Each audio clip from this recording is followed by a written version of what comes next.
of Fox Sports. We are Fox Sports. We are Kansas City. It is referred to as the James Shields trade. You know, the deal for Tampa Bay's ace in exchange for some of the Royals' best prospects. But the Royals also receive Wade Davis. Both he and the Royals are set to prove that the Shields deal was about two starting pitchers.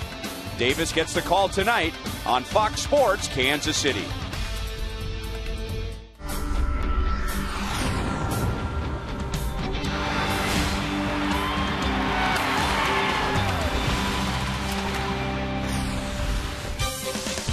Royals baseball comes to you from windy, warm Kauffman Stadium. It looks like a good night to hit as the Royals and Indians wrap up a four-game series.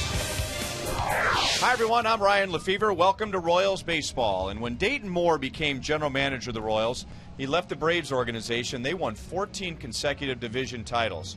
And in asking Dayton how he could make that happen in Kansas City, he said, well, first of all, we need better players. And second of all, you need to either have one great month or two good months and play 500 the rest of the way. And as we bring in Rex Hudler, if the Royals can win tonight against Cleveland, tomorrow against Tampa Bay, let's not get ahead of ourselves. Right. But that would be one good month crossed off the checklist. No, in the good month of April that the Royals have had, Ryan, we've seen them establish their starting staff, which has been the main key. Number two is their average with runners in scoring position is an American League leading 313. Those are two key ingredients. Now, in order to have a great month and win 20 games, they're going to have to play tighter baseball defensively. The last night's game, they ended up 3 errors in. Now, all of a sudden, they're at the bottom of the AL in fielding percentage. That's not going to get it done. Now, they're great at the spectacular plays. As you can see this graphic, you know, they're winning their games because of the starting pitching, but that defense, look at these plays now, they're spectacular, so it's easy to overlook the routine mistakes they've been making, but they must tighten up those routine plays in order to have a great month. Royals split a doubleheader yesterday with the Indians. They scored 12 runs in the two games, and the wind is blasting out tonight. Could be a great night to hit. We'll see what happens. It's the Royals and the Indians from Kauffman Stadium.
Warm-up tosses in right field here at Kauffman Stadium. A guy that is very capable of being dangerous on the mound, but also very, very inconsistent with an ERA over 10. Welcome back to the K. Joel Goldberg right by that visiting bullpen. And Ubaldo Jimenez can have electric stuff, but he also can fall apart real quickly. This was one of the best pitchers in the National League a few years ago prior to being traded to the Cleveland Indians.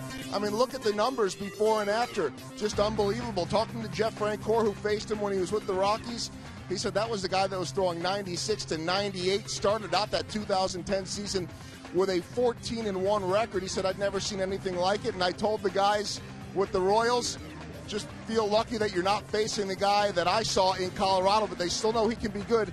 Fastball velocity has dipped down, average fastball from 96 to 91, and the Royals will be hoping to jump on Ubaldo Jimenez, who is now walking in to the dugout, set to face the Royals. Baseball set to be played at the K. I'm Joel Goldberg. Enjoy the game. Ryan and Rex are back with the call next.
By the Missouri Lottery. Play it forward with Missouri Lottery. By Chevrolet, your Kansas City Chevy dealers, the official vehicle of the Kansas City Royals. And by AT&T, the wireless receiver only from AT&T Uverse. Visit att.com/freeyourtv. Rethink possible. It's been a comfortable day or two in a row to come out to the ballpark. Warmer today than yesterday, windier than yesterday, with the wind blasting out to left field and left center. Tonight's game is brought to you in high definition by Time Warner Cable, the official TV, internet, and home phone provider of the Kansas City Royals.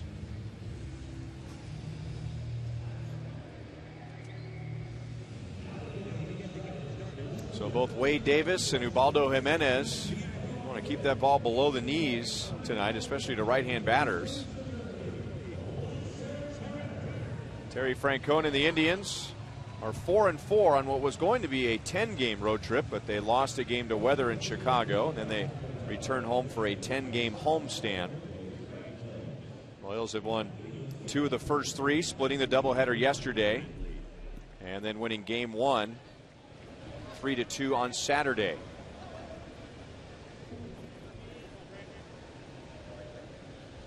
So it's Michael Brantley leading off again. And Michael Bourne who is going to be their everyday leadoff man. He's still on the disabled list, scheduled to come back tomorrow, but the Indians aren't quite sure. So Brantley continues to bat first. 1 ball, 1 strike from Wade Davis. Okay, Wade Davis is going to try to stay on both sides of the plate with his 2-seam fastball. He has a 4-seam fastball. He'll reach maybe 94, 95 at times with that, but he's more comfortable in the low 90s. He's got a little cutter he'll use.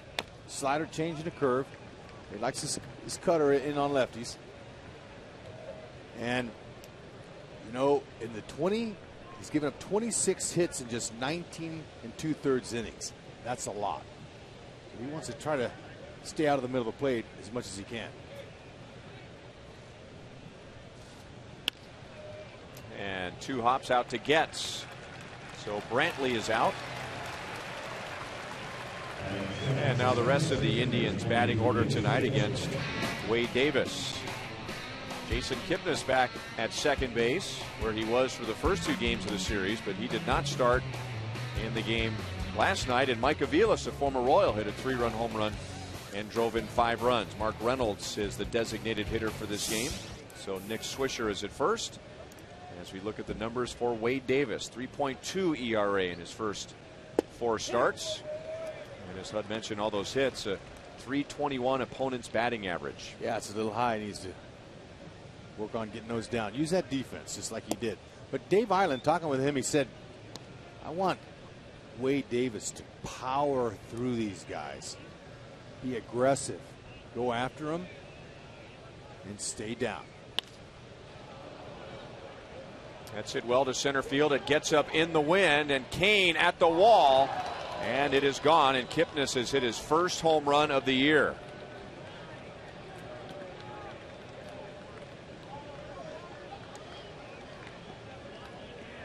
Okay, just as soon as I said keep it down, he left it up. And with that wind, that helped that one big time, even though that was pretty well struck. As you can see where that was, right down the middle. A nice easy swing. He got it elevated, and when you get underneath the baseball, it spins. It's got a little spin, so it'll actually pick up, if there's any wind, it'll pick up any currents, and Locane just ran out of room.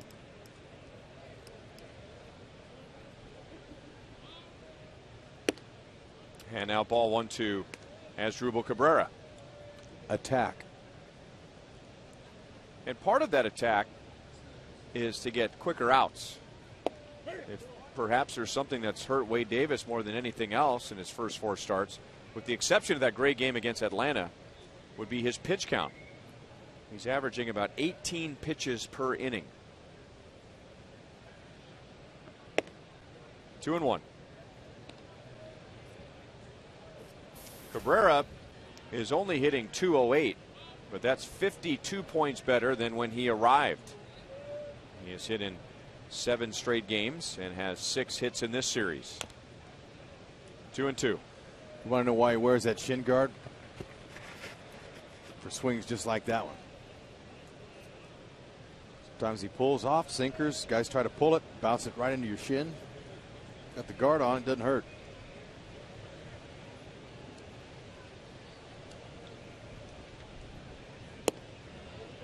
Curveball is low. 3 balls, 2 strikes. He's got some real nice action to his curve. You can see it's a short, quick, good rotation.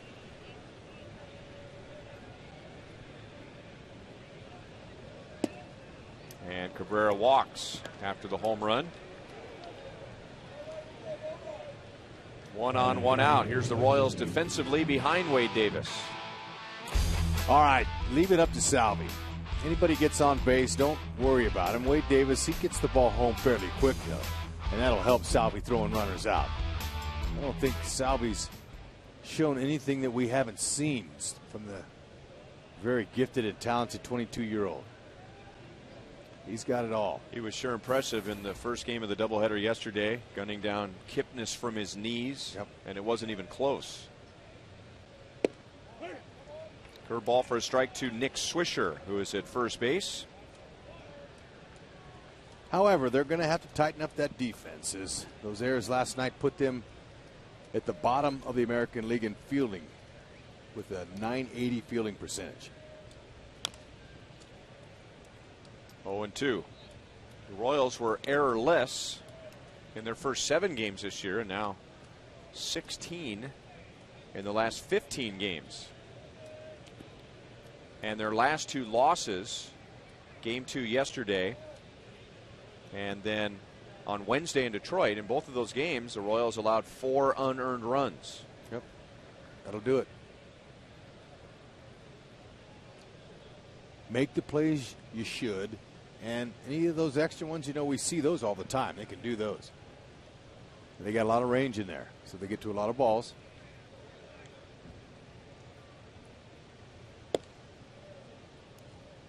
One and two.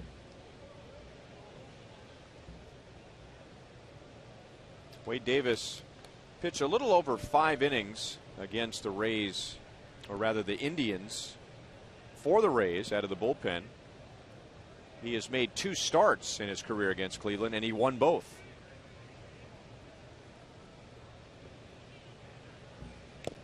And Swisher didn't mean to make contact. Still 1 ball and 2 strikes. And this is a much better feeling game for Davis. When he pitched on Wednesday at Detroit, remember, it was cold and it was windy and then some rain, and he wasn't able to get out of the 4th inning.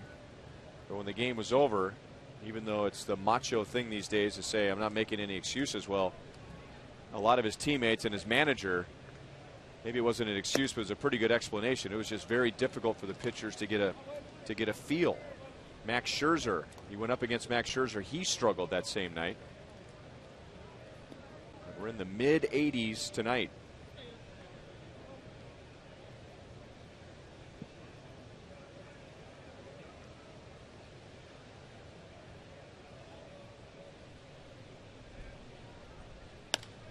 And Swisher goes the other way, slicing away from Gordon.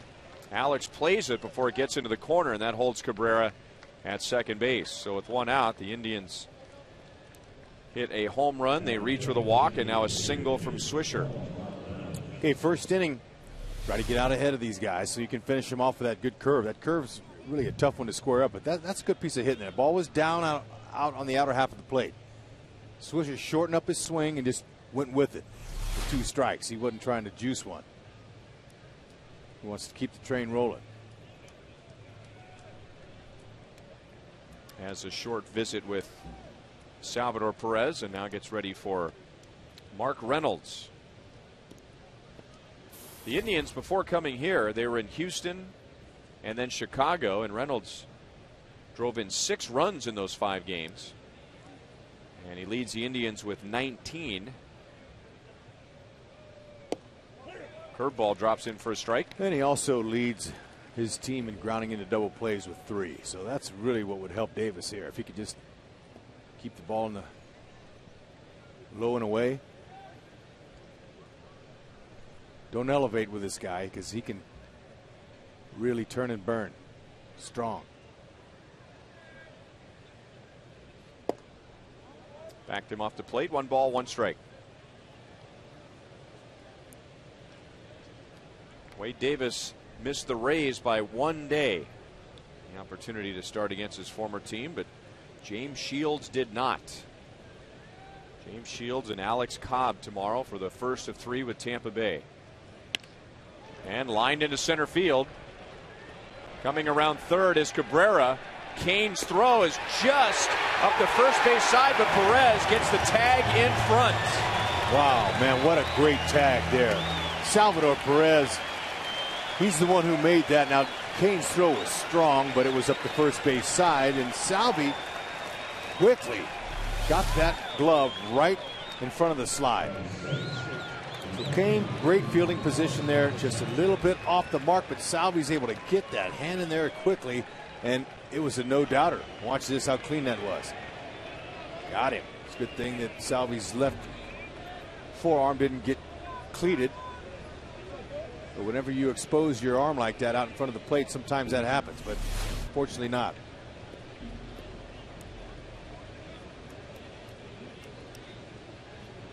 So Davis gets a big play behind him. And now a pitch to Carlos Santana. Now Santana has 7 hits in the series, and since coming to Kansas City has become the league's leading hitter at .388. Down and in, ball one. Good level swing. He gets more at bats from the left side than the right, but he's got a good level swing and he knows how to lift those pitches that are down low. Very natural, talented hitter.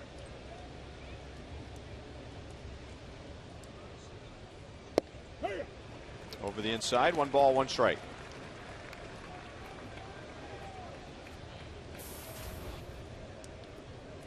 So there you go, Santana in front of Miguel Cabrera. Torrey Hunter, that's been a good signing for the Tigers so far. Adam Jones and Nate McLeod put his career back together with the Orioles last year.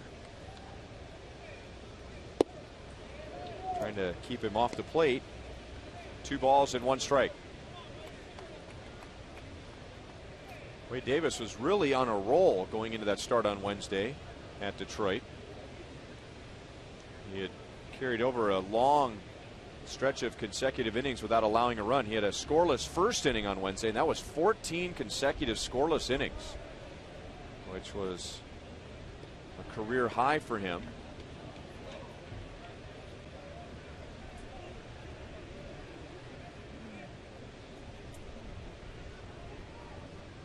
Two and one on Santana.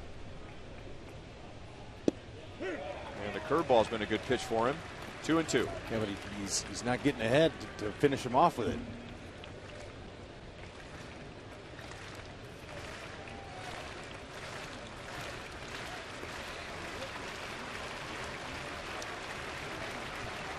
"26 pitches in this first inning. And thanks to the play by Kane, the throw by Kane, the play by Perez, it is just a 1-run inning so far, and the home run by Kipnis. So Davis's tempo and pace go along with those 26 pitches has not been very good. He's not doing what Island wanted him to do, and that was attack hitters. But it's his first inning, trying to gauge himself.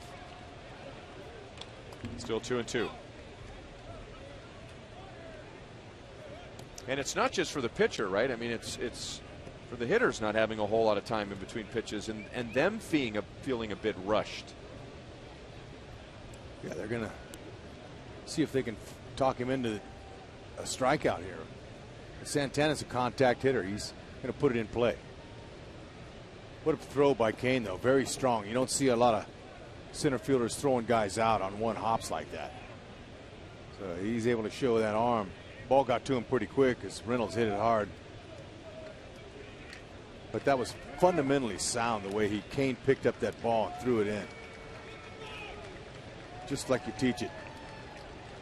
We're having a bit of a flow issue in this inning. Yeah, I'll say. And he did strike him out, so we went back with the breaking ball to finish off the Indians in the first. But Jason Kipnis homers, putting Cleveland on the board, and Lorenzo Cain and Salvador Perez saved a run.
The Jason Kipnis home run, and here's how Ned Yost has the Royals lined up tonight against Ubaldo Jimenez.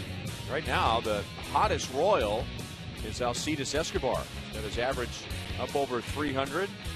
He has hit in 9 straight. And in game 1 of the doubleheader on Sunday, he collected his 500th career hit. And tonight that lineup is facing Ubaldo Jimenez. That's right. You see the walks. They're pretty high. So if you're a Royals hitter, you might want to take a few pitches, see if he can get wild and wait him out. He will try to snap a streak of 9 consecutive losing decisions on the road that dates back to June of last year. So he hadn't done too well on the road, but by golly, he's got some pretty good pitchers. He's got 2 and 4-seam fastball, slider, curve, split fingers, a lot. And speaking of a lot of moving parts. Just watch him. Outside to Alex.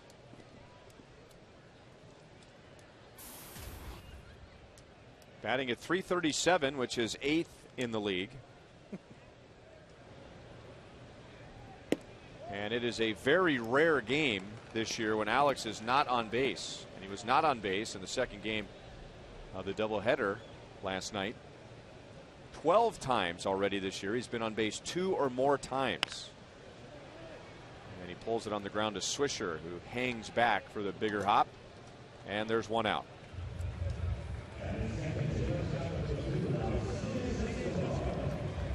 Yep, hitters really have to focus to try to pick up that release point against Ubaldo.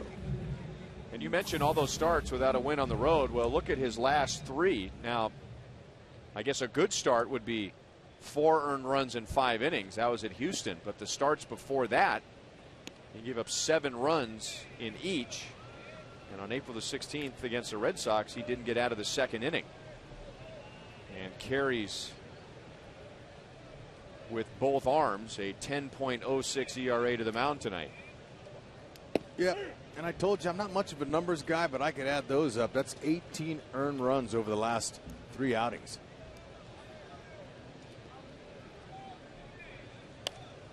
And it's 0-2 on Alcides Escobar. Now, he hasn't pitched. Jimenez hasn't pitched in 8 days because of some rainouts. 1 in Chicago, 1 here in Kansas City. Now, typically that's not good for a sinker ball pitcher. You hear him about them being a little too strong. And the sinker ballers sometimes like to have a little bit of fatigue, so the ball has the movement. If they're too strong, the ball straightens out. Less is more for them. Get more sink on it. So we'll see if that plays out tonight. As Escobar reaching across the plate to foul it away. Still 1-2. So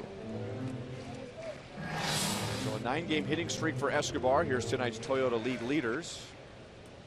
Longest right now is Miguel Cabrera. That ties Alex Gordon for the longest this year. These are current streaks. And Alcides Escobar trailing just Peter Borges of the Angels and Cabrera. Got him to chase a high fastball at 95. So that's straightened out, but it was up and out of the zone. And there are 2 down. All right. Indians defense. Rayburn's in right field. Stubbs, very good center fielder. Brantley. Carlos Santana doing the catching. Swisher, very good fielder. Likes first base. He says I'm in every play. I'm in the action. And that was his position in college as he was an Ohio State Buckeye. Strike 1 to Billy. And the Indians have really pitched him carefully.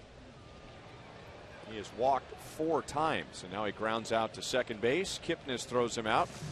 And that's just a 9-pitch first inning for Jimenez with a strikeout and 2 groundouts.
Or if we look around a little bit more, we could find a newbie.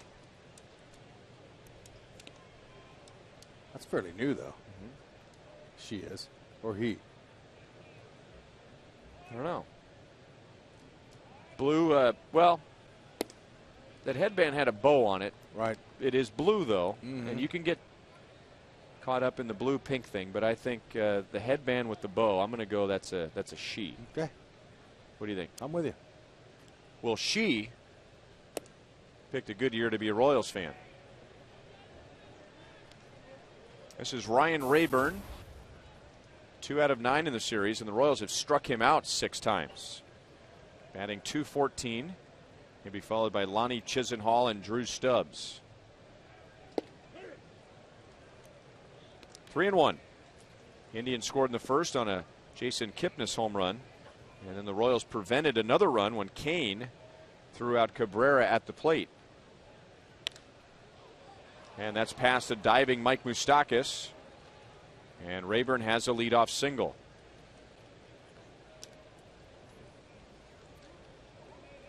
Fans, don't forget to take advantage of the new 4 for $44 deal from the Royals and Taco Bell. You'll get 4 tickets to a Royals game, 4 special edition hats, 4, deep breath everybody, Taco Bell Doritos Locos Tacos Supreme coupons. Ooh. All for $44 plus tax. You can go to the Kauffman Stadium box office or go to Royals.com/Taco Bell. Okay. Davis got to get ahead. Fall behind 3-0, come back in with a strike, and then you got to come back in there again if you don't want to walk him. Rayburn was waiting for that one. He's got to be able to use that height to pitch down in the strike zone. He's got a good, smooth delivery. Sometimes he'll have a hard time repeating his mechanics, though. He'll fall off a little bit hard to the right at times. And I saw that on ball 3 of that last at-bat there by Rayburn.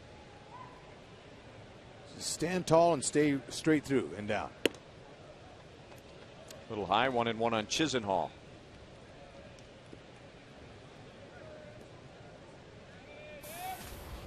You and I were talking in between innings, and you asked me, would you describe Wade Davis as a pure power pitcher? Right. Because before Davis got here, I was doing some reading up on him. That might be 2 there. Right to the bag. 6-3 double play, 2 down.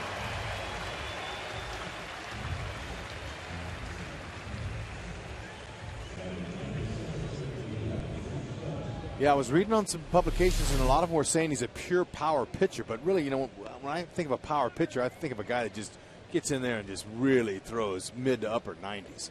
And I haven't seen that from him.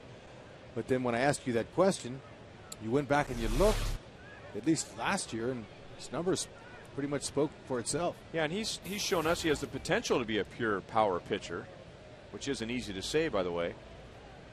But yeah, looking at his numbers last year with Tampa Bay when he pitched exclusively out of the bullpen, looked like pure power pitcher to me.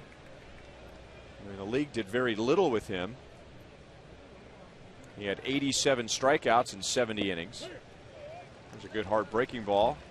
No balls and 2 strikes. 54 appearances out of the bullpen. An opponent's batting average of 189 with all those strikeouts. Ooh. Nice little off-speed cutter there. He gets around the leadoff single, strikes out his second, and we head to the bottom of the second. 1-0 Cleveland.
Stadium. We go back to 1997 on this date. Chili Davis with his 300th career home run, and that was a walk-off against the Toronto Blue Jays off of Paul Quantrill, who I believe attended the same college as one Joel Goldberg. Chili's proud of his one season with the Royals here.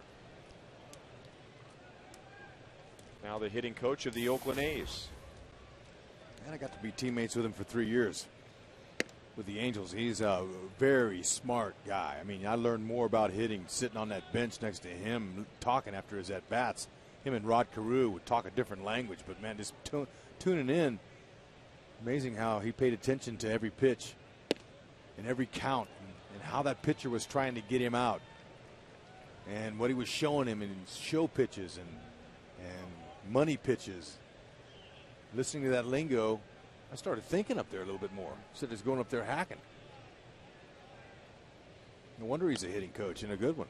Well, and those are the days before video, right? When you could, in between at-bats, go back and watch an at-bat on television. It was all about trying to pick up patterns. See right. What a guy's doing to you and to other guys in the lineup. He was big on watching in-game action. He wanted to see what the pitcher was doing to his other teammates at the time. He didn't like to go up and look at any video. That tied up Hosmer. Chisenhall shows off his arm and throws him out.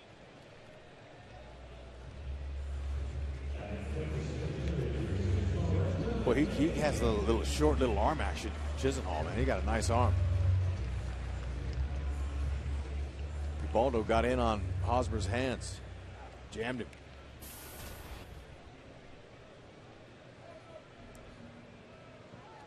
And now Kane, Lorenzo, hitting at 324.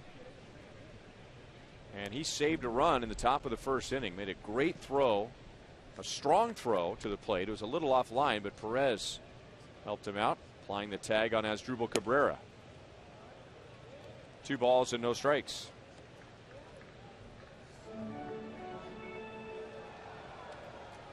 Lorenzo is hitless so far in this series. He has driven in a run after hitting .480 on the last road trip. And now he's way ahead. 3 balls and no strikes. Now, speaking of strong arms, we were talking about Chisenhall, the third baseman.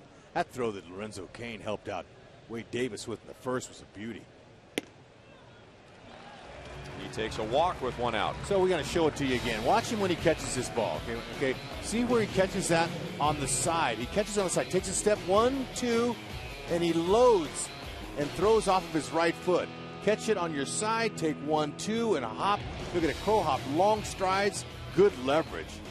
Just in time for Salvi to put the tag on him. The only thing was wrong with that is it wasn't on the third base side, but he didn't need to because he had Salvi's hands.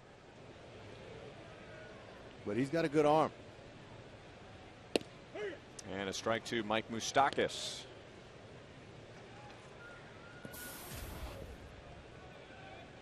Moustakas, if you combine the first game of the doubleheader and the beginning of last night's doubleheader, he had reached in 5 straight plate appearances and a couple of big walks in game 1 with 2 outs and nobody on against Justin Masterson. And in both of those innings, those walks turned into runs. Kane will stay put as Santana pounces on the ball quickly. It's 0-2 on Moustakas. Moose is 2 for 10 off Ubaldo. He's got a little bit of confidence going, but really what's going to help Moose is if he can just air 1 out, hit a dinger, let him trot the bases, let the crowd give him some Moose love, and help him feel better. He's still pressing some. It's always nice when you get a little Moose love. That'll help out anybody. You know what Canadians in particular. Yep. He loves it when the crowd chants his name. Just outside. Okay, that's a setup pitch there. He's left it out there. He got Moose's swing earlier on that split finger that really faded out of the zone.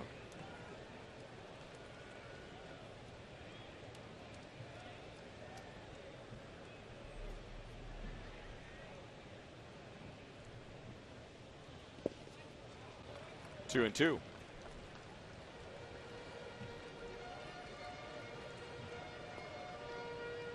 The Indians last year were one of the better matchups for Moustakas. He drove in 14 runs against Cleveland, 14 of his 73 RBIs last year. He's driven in 1 in this series. Right to Swisher. Out at second. Double play, inning over. 2 in the books. Cleveland leads the Royals 1-0.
The month, 2 of them in the game tonight. Alex Gordon, Carlos Santana. Chris Davis already has 28 RBIs. I think he had, what, 16 of those in the first 4 games. Yeah, just unconscious. He'll win it. That's our Sprint Unlimited Answers question for today. And then, of course, you could factor in Robinson Cano, who was the captain for the American League Home Run Derby team. That's not going to work. I was listening for a change, and that ain't working. Look, Ryan, I was here. I witnessed it. I've never seen in a contest the previous year's winner even not hit 1 home run over the wall. That was a shocker. Affectionately known among Royals fans as a Canofer. That's a good one.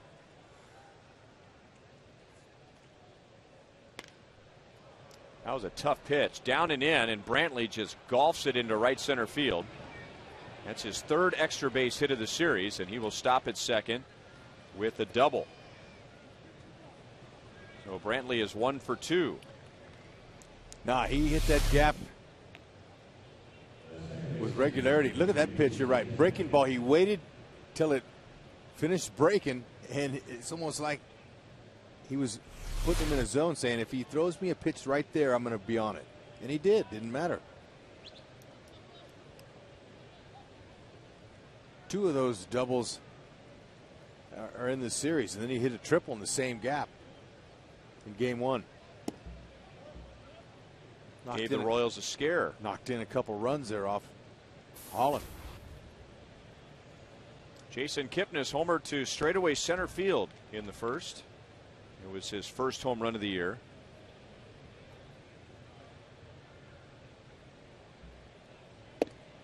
One and one. All right, Hud. Mike Trout have a good year last year? I think so. Ryan Braun have a good year last year? He did. Ryan Braun, Mike Trout, and Jason Kipnis were the only 3 hitters in the major leagues last year with at least 10 home runs, at least 70 RBIs, at least 80 runs scored, and at least 30 stolen bases. Wow. And you hear a lot more about Braun, who was the MVP in the National League 2 years ago, and Trout, who was the Rookie of the Year. But in that elite class, Jason Kipnis is part of the group. He's a baller. This guy, he plays hard. I like it. He runs hard, plays hard, slides hard. He's just having a little bit of a hard time early getting on track, getting under 200. Back door. Kipnis strikes out after hitting the home run in the first. And no advance for Brantley. Okay, he's not as upset about striking out as he is not making some contact and moving the runner. Just kind of locked him up there on the outer half.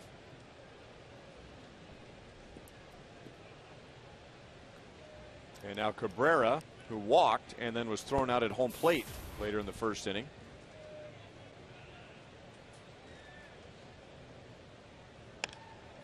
And he gets it up the third base line and down toward the corner, and that will drive in a run. And as Ruben Cabrera again, he entered this series with a 156 batting average, and now he has 7 hits in this series and an 8-game hitting streak. Coming alive. That's a really nice swing. I mean, he waited, and then just threw his hands on it. Slapped it right by Moose. Gordon, good hustle, though, to keep him to 1. Keeping that double play in order. And Cabrera, he came out of that box like, look, Gordon held me to a single earlier in this series, and I'm going for 2 here. And he took a huge turn over there. Gordon made him stop.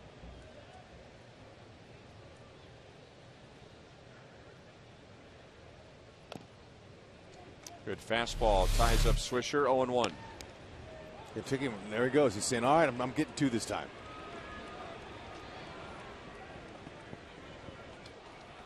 Gordon says, no, you're not. Getsy was backing up Escobar.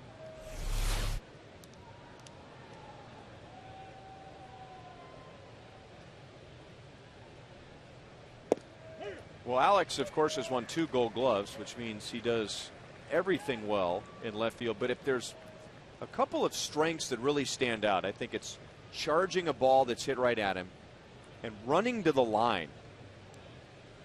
Running to his right to the line, not only getting the ball, but getting in a good throwing position quickly. I mean, he's had a lot of outfield assists on guys trying to advance on him on balls up the line. I would agree with you.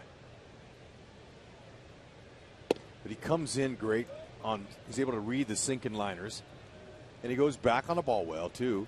And he's very accurate with his throws. And what he showed me last year from that warning track you were talking about on the side over there is that he has the ability to throw off balance that he got from playing third base. So that makes him even more dangerous when it comes to holding runners and throwing them out. To Getz, out at second. Quick turn. Double play, and Alex played a role in that double play, holding Cabrera to a single. Boy, Escobar, his arm. I'm thinking there's no way they're going to get him here. Getsy had to go 4 steps to his left. Escobar just hosed him out.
sitting in the Buck O'Neill Legacy seat at tonight's game, currently the president of Local Retirees Council for Laborers, Local 264. Spends a lot of time with retired people, visiting and assisting them with anything they may need. And to help them, Butch has spent time building wheelchair ramps and has even traveled to Jefferson City to lobby on behalf of retirees and their rights. So welcome, Butch, as the Royals bat in the bottom of the third, down 2-0. 1-2 on Jeff Francoeur. Tell you, Jimenez is trying to snap that 9-game consecutive losing decisions on the road, and his teammates got him a 2-run lead. That's got to make him feel better, and hasn't allowed a hit tonight. You are right, Hud, about all the moving parts with him. You pointed that out in the first inning.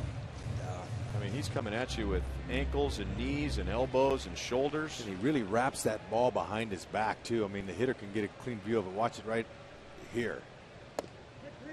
Look at the movement. Ooh, that's a perfect spot. Okay, here's what a hitter's seeing.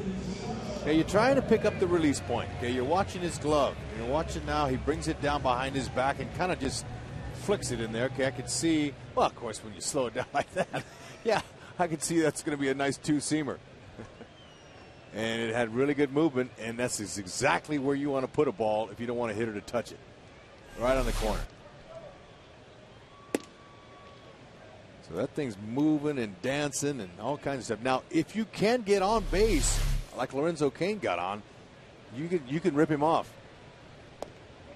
Yeah, there's real time right there. You can steal bases on him because he's got a lot of arms and legs moving towards the plate, and he's not been able to shorten up his delivery. 1-1 on Perez. He hits it to Kipnis. 2 down in the third. Well, fans, you've known for years that StubHub is a great place to find the seats you want to see the Royals in person. And now they've added StubHub fan rewards. You can earn a little extra with your tickets, like seat upgrades. So head to StubHub and get your Royals tickets today. Hud? StubHub. Strike to Getz, who drove in 2 runs in Game 2 of the doubleheader last night. Corner's pinching him. They know he likes to bunt. Yeah, I'm going to say that Getz went.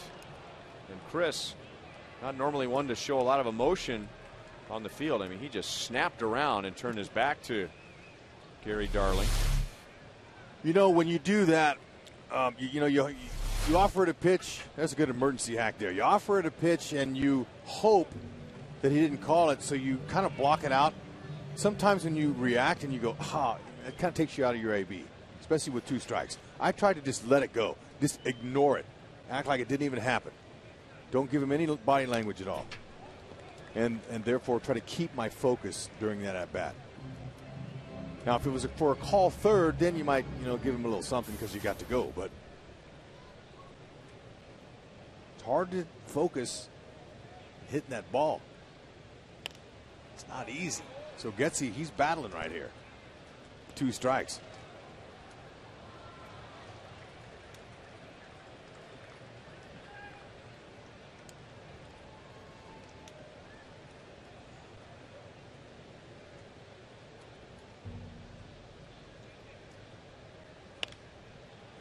Another foul ball. He's fouled out 4 straight. And Jimenez and Santana are trying to get off-speed pitches by him here. Better off just challenging him because Getzy, he's not missing at least a piece of the ball with any of those off-speed pitches. He needs to waste one.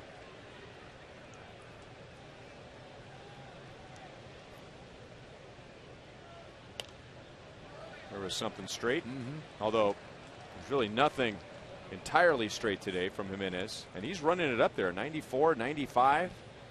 And on the radar gun tonight, well, actually 96 is where he's topped out. Wade Davis at 94. You can get downloads up to 50 megabits per second with Time Warner Cable Ultimate Internet. That is the first out in the air. Everything else has been a ground out or a strikeout for Jimenez. In 3 scoreless innings, Cleveland leads 2-0.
Auction. It's going to start at 6:30, and we'll be going from here to Rivals.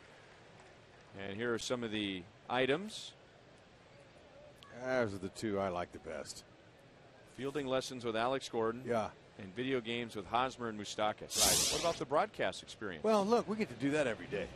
But that's a good experience for fans. And also, I saw that beautiful display of bats right there, and I got really excited, though. Those are beautiful. Look at our sign in that blue, right? That blue pin. Oh, those are some bats. Beautiful thing. All the stars. How about this one with Miguel Cabrera winning the Triple Crown last year, and he clinched that here at Kauffman Stadium. What a wonderful night that was. As Reynolds hits it to the left side, and Moustakas a little wild with the throw, but Hosmer bails him out. You know, there's one down in the 4th. You know, if you get one of those bats, you can have that bat and you can show it to your friends that come over. You can let them hold it. It's not like it's in a case or anything, so you can't touch it. Those bats, you can hold them and look at them and share them to your neighbor. Take them to show and tell at school. I mean, there's a lot you can do with those things, and they're beautiful.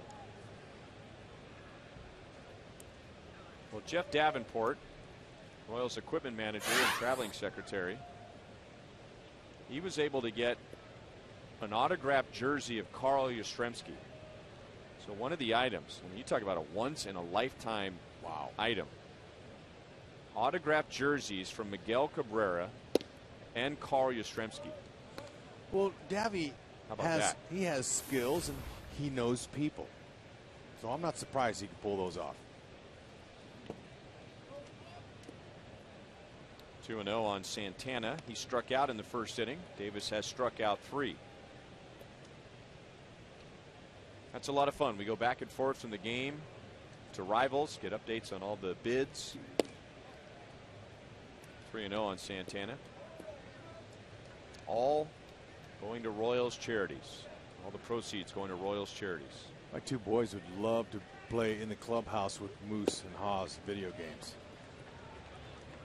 That's the 2nd walk allowed by Davis, and Santana's on with 1 out.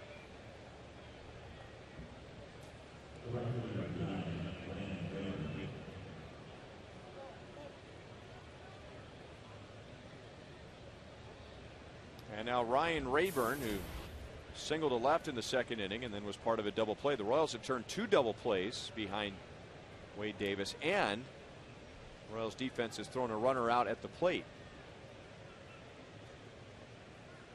So in a game last night where the Royals committed 3 errors, which led to 4 unearned runs, defense has made a statement very early tonight.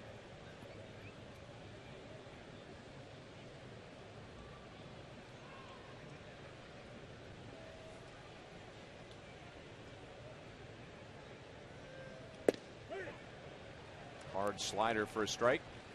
1-1 on Rayburn. Rayburn's looking to pull that ball. He's got good pull power. So you can get him on a pitch on the outer half and down.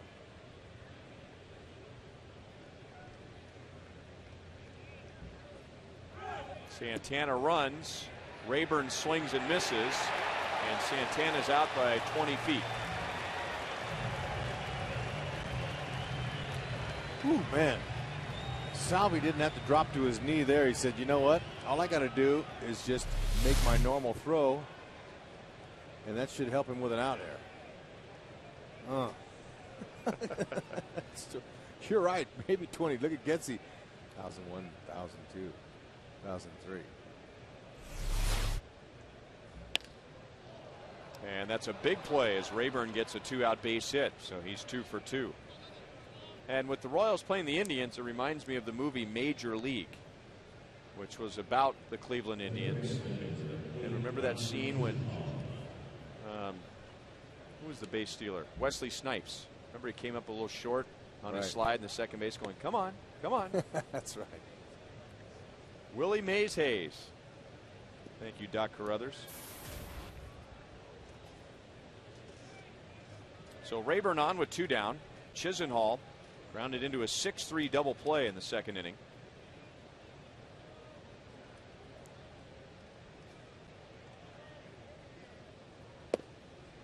Hard breaking ball, 0-1.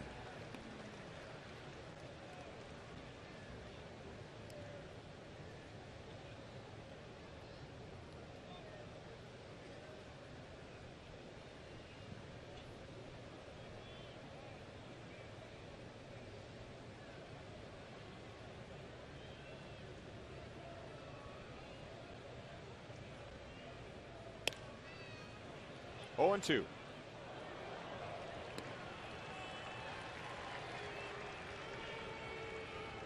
It was a long first inning, 28 pitches. The Indians scored 1 run. And then Davis 11 in the second, 12 in the third, and now 13 here in the fourth. That was something we talked about in the first inning. Davis getting quicker outs, cutting down his pitch count. Still 0-2.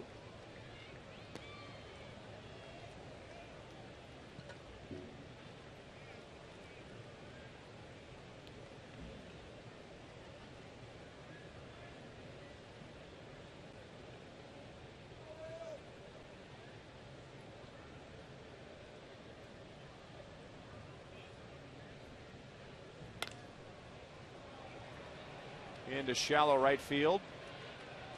And Francoeur puts it away, and that's the inning. So the Indians got 2 base runners in the fourth. One was caught stealing, and they are scoreless. 2-0 Cleveland.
Panera Bread. Try pasta the Panera way. Live consciously, eat deliciously. And by Steel, available exclusively at a servicing Steel dealer. Visit steeldealers.com. And by Ford, see the new F-150 at your Midwest Ford dealer today.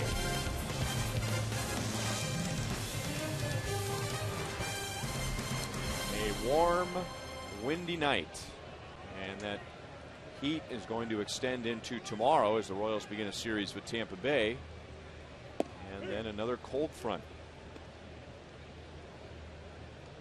Royals are hitless so far against Jimenez. They have one base runner. Kane walked in the second. And then Moustakas grounded into a double play. So Jimenez has faced the minimum through 3 innings. Yep, he's been good. Now, he did throw the Colorado Rockies' only no-hitter in their history in 2010 on April 17th against the Atlanta Braves in Atlanta. So he's done that before. You hope we don't see it here. And I don't think so. We're not going to see it. But you know, he's funky, but he's not the only guy with a funky delivery. There's a few more guys out there that have some deception to their windup. And the Royals have seen some of those guys in the past week. Hit hard, but right to Cabrera. One down in the 4th. And here's what we're talking about, our AT&T Uverse reverse replay. Ryan Dempster with the Red Sox. Okay, look at him, how he shakes that glove. Verlander. One little funky leg kick. There you go. Little things they use. And Jimenez, a lot more moving parts and, and a lot harder to pick up.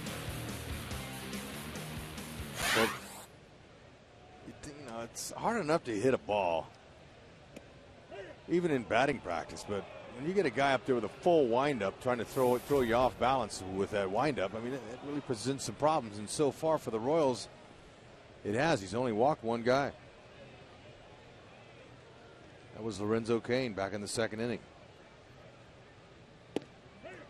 And now a changeup, and it's 0-2. Now, when he's putting the ball over the plate with all those moving parts, that's a good thing, obviously. But with all those moving parts, it's very easy for a guy to lose his mechanics. I mean, there's a lot of pieces that need to be synchronized. Driven to center field, Stubbs fading all the way back to the edge of the track and makes the play. And the Royals, who did not hit the ball very hard at all in the first 3 innings, they've made 2 outs here in the 4th, but 2 balls hit right on the nose. Okay, he wants that ball up. It wasn't quite up far enough for Santana, and Escobar, who's got 3 homers this year, says, hey, you know what, I'm going to hit it where it's pitched. Because I asked him before the game if he thinks that those home runs is going to take him out of his high average swing where he goes the other way. He said no. Cabrera dives, gets to his feet, throws wild, and Billy has an infield single and the Royals' first hit.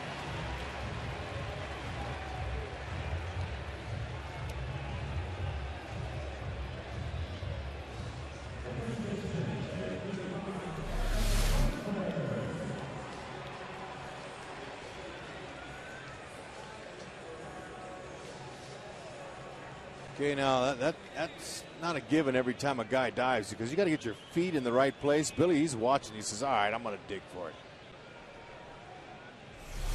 Would have been close if it was a good throw. And a strike to Hosmer. Well, we bring it up every time. Pitcher just cruising along, pitching mostly out of the windup. Gives up a hit, now pitches out of the stretch, and it can be a bit awkward for him, but he gets a ground ball from Hosmer, who is 0 for 2, and that's the inning. The Royals get their first hit, but at the end of 4, they trail 2-0.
Fifth inning, and we welcome in Royals Hall of Famer Jeff Montgomery.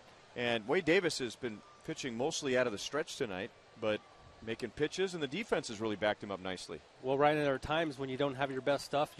Maybe you're not locating exactly what you want to do, but you do hope that at least balls that are hit in play are located to your fielders. And tonight, Wade Davis has been able to stay in the game as a result of that. A bunt that leads Hosmer right to the bag, and Drew Stubbs is down on one pitch. Monty's moment. Yeah, here's a little bit. Look, Lorenzo Cain, ball hit hard right at him. And Salvador Perez able to get extended and bring that ball back get the out at the plate. And here's a really nice double play turn on a fairly quick runner. And then Salvador Perez doing it again here with the arm. Carlos Santana, absolutely no chance.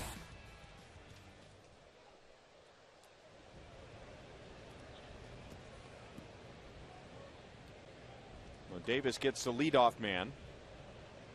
Or I should say the first man to face him in this inning. And now here is the leadoff man, Michael Brantley. He doubled leading off the third and scored on Cabrera's single. In the first inning, Kipnis hit a solo home run. So that accounts for the 2 Cleveland runs. 1 ball, 1 strike.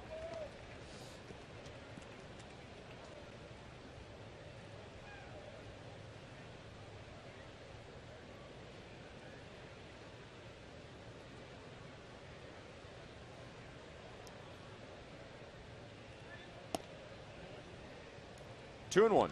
There's pitch number 70 from Wade Davis. It's going to be a little interesting to kind of keep track on where he is on pitches. That's one of the issues he's had this year. He's not being able to put together that string of innings where he goes deep in the games because his pitch count's getting up so quick in games. And that was the case tonight. He's gotten some quick outs now, but hopefully he can get a few more. Boy, Michael Brantley's had 2 great swings against him I bet tonight. He takes 3 here. Nope, he's going to hold with a 1-out double. Ooh, man. Boy, he laced that. And that pitch was in on him. He's hitting the ball all over the ballpark in this series. It's actually a couple of quality pitches that Wade Davis has thrown to Brantley that he's done a nice job with the bat.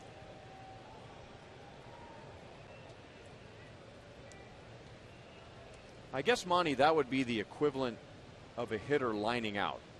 You did everything right and just didn't get the result. The pitcher puts it right where he wants it. Sometimes it's not even a strike, and the hitter hits it hard. What are you going to do? Well, you can't do anything about it. You have to go out and continue to try to execute quality pitches, and at times they find holes and sometimes they don't. Tonight for Wade Davis, it's been a struggle for him, and we're going to see the location of the pitch. On paper, it looks great. Down and in. But in the box score, it's going to look like a double. And, you know, Monty, too, his tempo, especially in that first inning, was really slow and kind of dragging along a little bit. That doesn't help him. One thing I've noticed with Wade Davis, with the exception of the game in Atlanta when he really seemed to be kind of in control, and he did struggle with his command a little bit in that game as well, but it's almost like he's still trying to transition from that relief role to the starting role. I know as a reliever he was really, more of a power guy, come right at guys, and I was expecting, like you guys were talking earlier, I was expecting a guy that's going to ride that high fastball up and 96, 97 range, get a lot of strikeouts there, but he's really been more of a low to mid 90s guy. Right, that's why I was asking Ryan, would you describe him as a power pitcher? And for me, he doesn't have that consistent 95 to be a power pitcher. But then Ryan said, well, when he was in the bullpen last year and he read off his numbers, those are power numbers. And that was a change he made. He became a much more aggressive pitcher last year when they moved him to the bullpen. He was focusing more on that fastball and more of a 1 or 2 pitch guy. And that's why I think he's still looking for that transition to where he's going to use all of his pitches, use his sinking fastball, use his curveball. I think he's got a good curveball. I like his cutter as well. Yeah. But sometimes as a starter, it's a little more difficult to mix all those in. That's his 3rd walk. So Kipnis is on. 2 on, 1 out.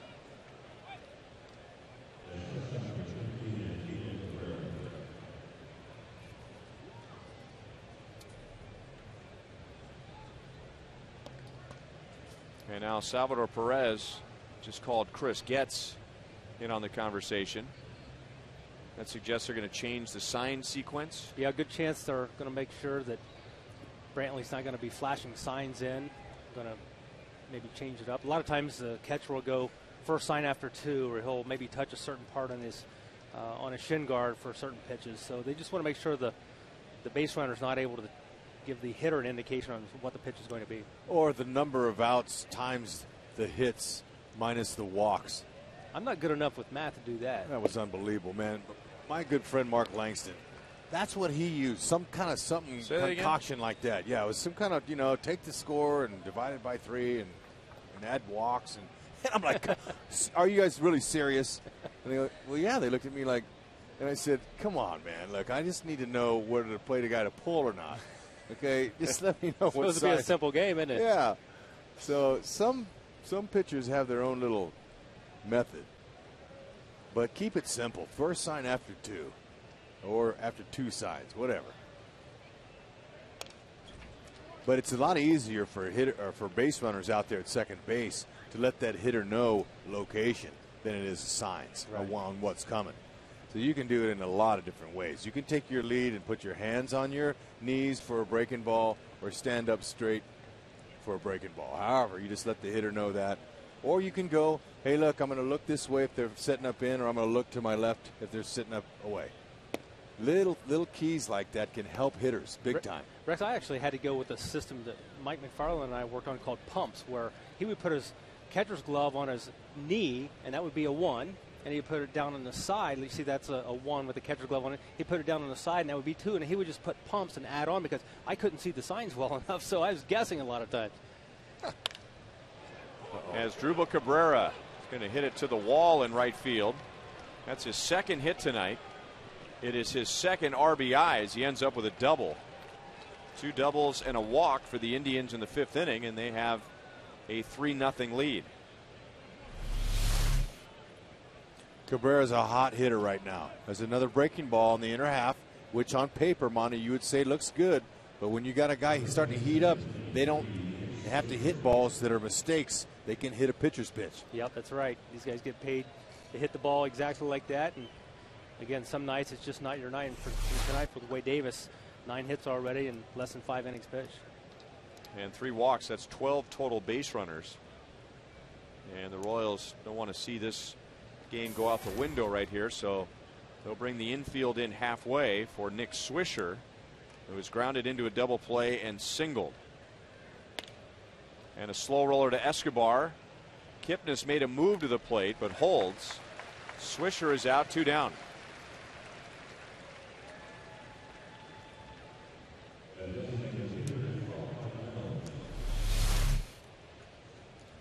Kipnis thought about it, and then he goes, you know what, I don't want to run into Salvador Perez at the plate, so I'm going to stay home.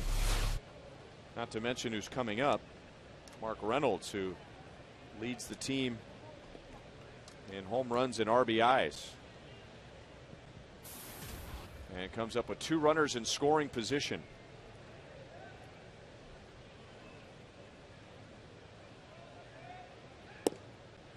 Just miss outside, ball 1. I'm sure he thought he had an RBI in the 1st inning on that line drive. I was watching on the monitor upstairs, and it looked like the ball was coming through the television. So did the throw to the plate. Yeah. It looked like it was coming through the television. He went around, 1 ball, 1 strike.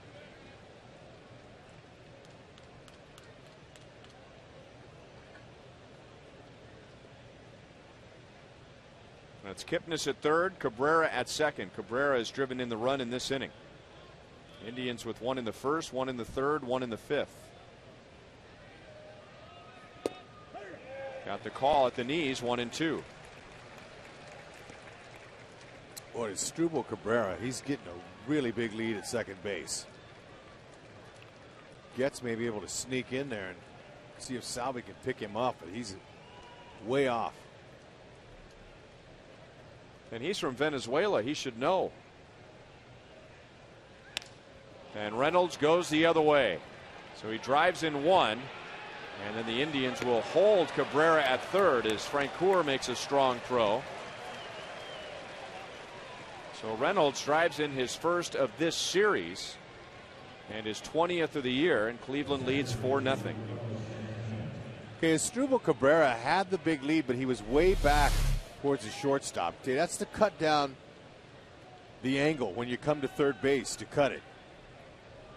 Okay, but Brad Mills, okay, watch him. See the angle? See, he's able to come in at a better angle at third base. But Brad Mills down in your corner right down here, he said, you know what? You better get back. That's Frenchie. And would have got him by a mile. That's why runners, especially if they're the trail runner, they want to get a little bit better angle at the third, but it didn't matter because Frenchie was too strong. And now ball 1 to Santana, who has struck out and walked. Jeff Francoeur first got to the big leagues in 2005. And since then he has 118 outfield assists. That's the most in the major leagues since he got to the big leagues.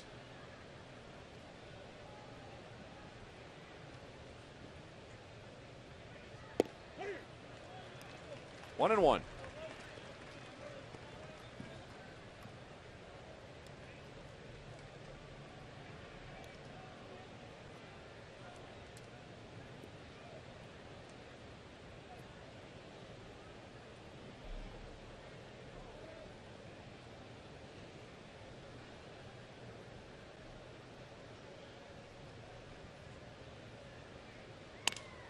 And now Santana goes up the right field line. So another run scores. The throw goes to second base, and Santana is safe. Do you think in a million years he thought it was going to be that close, hitting it down into the right field corner? He drives in a run to make it 5-0. No, because Frenchie really is aggressive. He got to this ball quickly, crashes into the wall, used the wall as a little momentum. Pushes himself off real quick, found the grip, threw it. He's got an amazing sense on where second base is. He always makes that turn coming up, throwing almost blind, but almost every time it's right in the money. So 5 runs, 11 hits for the Indians, and they're not done with the 5th yet. Well, you know, right as he took the mound early, I told you 26 hits in just 19 2/3 innings. He's been giving up a lot of hits, and it's continuing here. Here it is. Santana's coming around now. He saw Frenchie pick it up, and he tried to shift gears to go faster. Yeah, it wasn't like he was dogging it out of the box either. He had it going.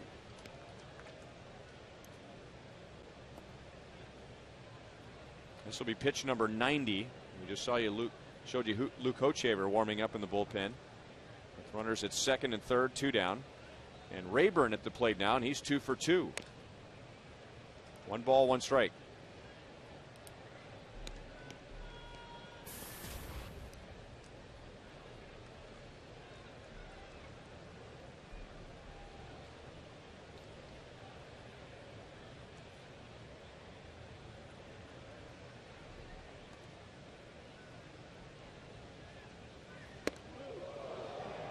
Well, if he wasn't 100% into the game before that pitch, he is now.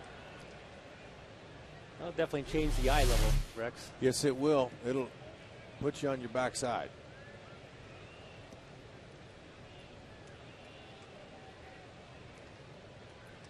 Whoop. He does like to pitch inside, though, but that one just got away from him. You don't want to come up that high.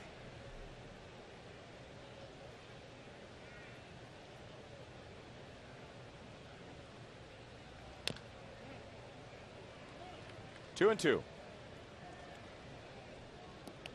So 3-run 5th, and the Indians have had base runners all game. 28 pitches in the first for Wade Davis. 4 reached, only 1 scored. Leadoff man on in the second, no runs. 2 reached in the third. The Indians added a run. 2 more reached in the fourth, no runs. And now 3 runs on 4 hits in this inning. And now Rayburn launches it to left field. It's gone. And all Alex can do is watch it for a 3-run home run and an 8-0 Cleveland lead as Ryan Rayburn is 3 for 3.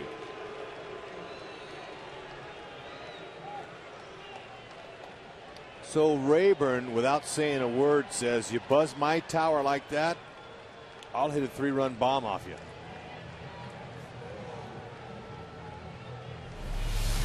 Obvious frustration from Wade Davis.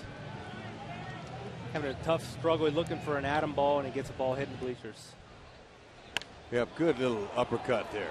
He had some lift, and with that wind, there's no way that ball was staying in.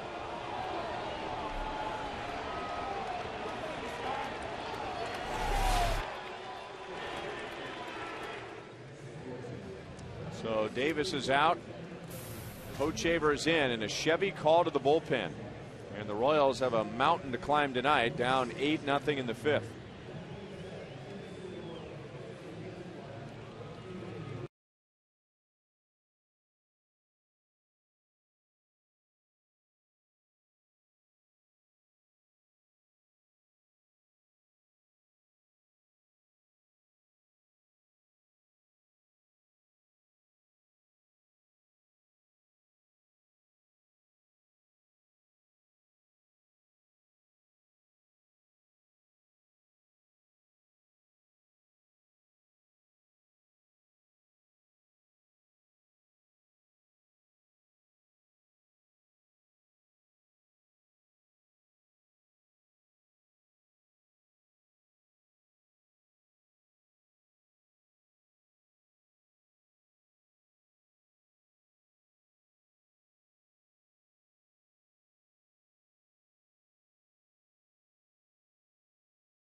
Inning. Well, kick off your weekend the right way by taking in some Royals baseball here at Kauffman Stadium with the George Brett Friday 5-pack. Watch the boys in blue for 5 select Friday home games, including battles with the Yankees, the Nationals, the Rangers, and more. And it's starting at just $55. And you can get your Brett Friday 5-pack today at Royals.com/Friday 5-pack or call 1-800-6-ROYALS.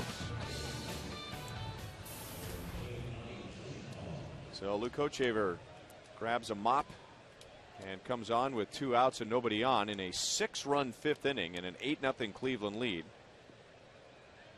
And the first man he'll pitch to is Lonnie Chisenhall. Ryan Rayburn has hit a 3-run home run. Santana, Reynolds, and Cabrera have driven in the other 3 in this inning. Kochevar was impressive the other day in game 1 of the doubleheader, actually yesterday. 2 innings, 5 strikeouts. Yeah. He had his fastball working. And really, he dropped that curveball a few times, but mainly it was his heater that was blowing guys away. Yeah, it was good to see that fastball at a 96 range a couple times yesterday. This might be unexplored territory for Luke Kochevar, having back-to-back appearances in his career.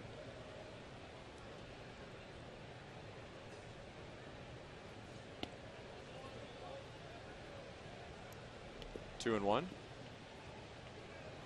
Tell you what, Ryan Rayburn, you know, any hitter, when he sees a ball coming at his face and he has to hit the deck, I mean, look at his right foot almost slipped out too. He could have been injured on that play. I mean, you know, that's very dangerous. Pitchers, you know, when they want to back a guy off, if you back, hitters don't mind if you back me off anywhere from the shoulders down, you know, but when you're up head high like that, try to maintain your composure. But when you get back in there, you're saying, you know what? I'm gonna take you deep. That's your thought. I mean, it doesn't always happen. You don't try to hit it, but Rayburn got him a ball and he got one up and he hurt him. That's how you retaliate. You don't do anything foolish, but you start looking. A little confusion on the field, and it began with the home plate umpire Paul Emmel, who rang up Lonnie Chisenhall for strike 2. And then the Royals defense said, well, if that's a strikeout, then the inning's over. Watch this.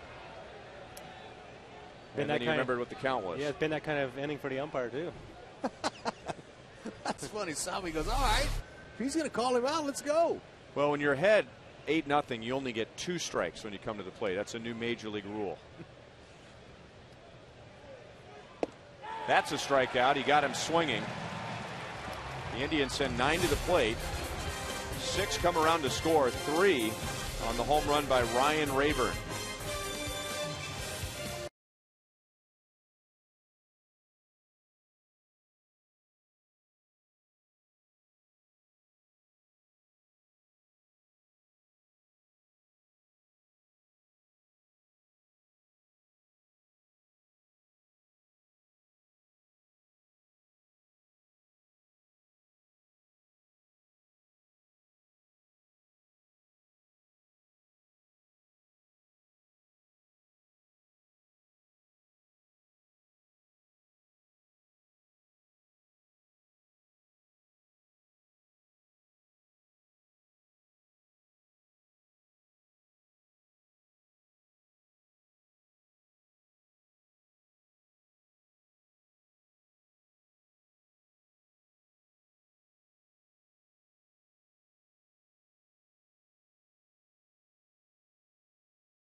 With Mother's Day right around the corner, give your mom a special gift she will never forget. Have Slugger personally deliver a Sluggergram consisting of Royals earrings, tulips, a t-shirt, tickets, and more.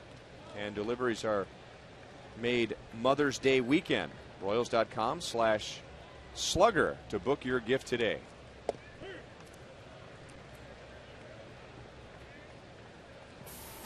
Well, Ubaldo Jimenez has allowed 1 hit in 4 innings, and he has an 8-run lead. And only 2 men have reached against Jimenez. First, Lorenzo Cain with a walk in the 2nd, and then Billy Butler on an infield single in the 4th. It's almost like Cleveland got together before the game and said, the hitters, and said, you know what, let's help Ubaldo get out of this little mess he's been in. Nine consecutive road losses, that's considerable. That's a lot. And the offense picked him up. I've seen stranger things. I mean, this game's not over, but if Ubaldo continues to mix his pitches like he has been, it's going to make it tough. He's just thrown 56 pitches. He's coming at guys. Kipnis runs to the middle and throws out Cain. 1 down. And those hitters you're talking about scored 2 runs in the first 2 games. And now they've scored 18 runs in the last 2. Winning the 2nd game of the doubleheader last night 10-3. Guys, I think coming in this series when they saw Jimenez and saw his numbers, I think they're going to see a different guy. But he's been really lights out tonight. And you guys talked about that delivery. I think one of the things that he creates with that deception is just something that has been with him during his career. And the Royals haven't seen him a lot, but tonight it certainly has been effective. That ball's moving. It's dancing, sinking, diving. It's got all kinds of action on it. And he's got long fingers. His hero is Pedro Martinez, and there's a guy right there that had exceptionally long fingers, and that's how they get that extra life on that fastball, and they let that thing go at the very end like that. And Pedro's fingers would bend back. I mean, I remember doing an interview with him, and he showed me his fingers, and they would bend all the way back. It's almost like he was double jointed. A little slingshot. Yeah, he could just fire, and that's where he got the rotation and the reps. The Z's on that ball. He's got the little effort behind his back there reminds me of Mark Gubazah. How he had that little twist. Cabrera throws out Moustakas 2 down. Aaron Crow does this a little bit too. You see when he comes back behind his back and has that extra little flip. Bang. That's a split finger there. He had his finger split on that ball, and it went away. And Moose tried to pull it.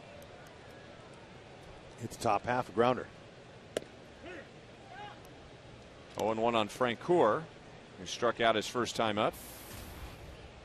And with all this good work that Jimenez has done, he has only struck out 2. Using his defense and a lot of ground ball outs, the Royals have only made 3 outs in the air. Everything else on the ground or a strikeout.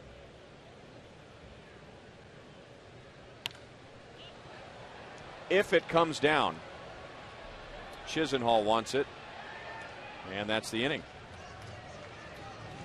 Royals send just 3 to the plate in the 5th inning. Monty, we'll see you in the postgame show. Sounds good. 8-0 Cleveland.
Silver Slugger Award winner Billy Butler this Saturday with a bobblehead. That's for the first 10,000 fans as the Royals take on the White Sox. It's a 6:10 game on Saturday. The gates will open at 4:30.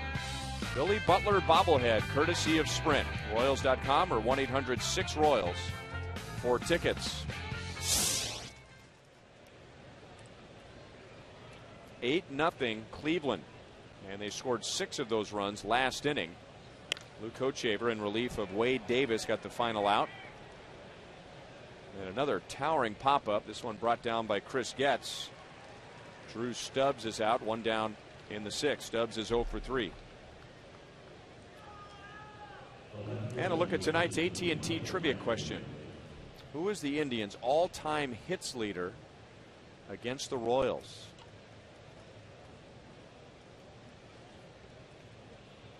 Mike Hargrove. Just a guess.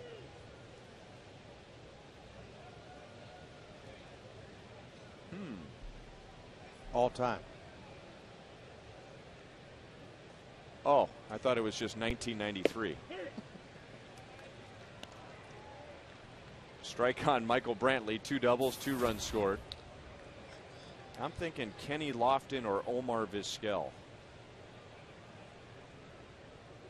Or at least it seemed that way. 1-1 on Brantley.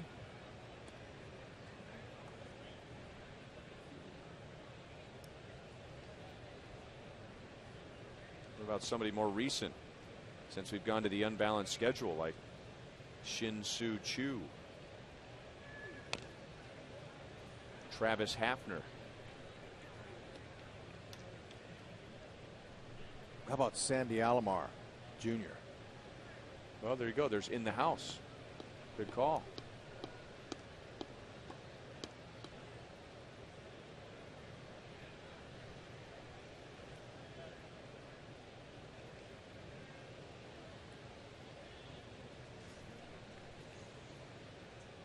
Okay, producer Joe Lavero tells me that one of those is the correct answer.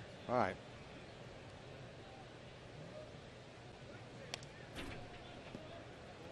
Still 1-2 on Brantley.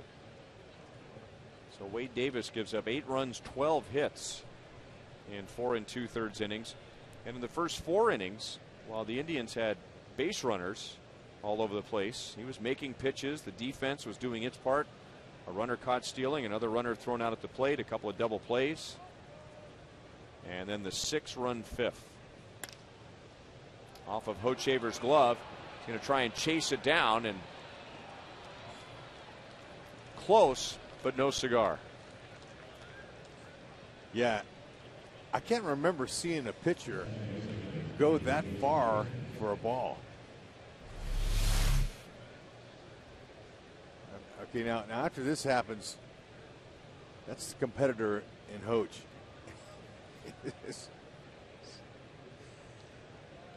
As Brantley, he must have forgot who was running.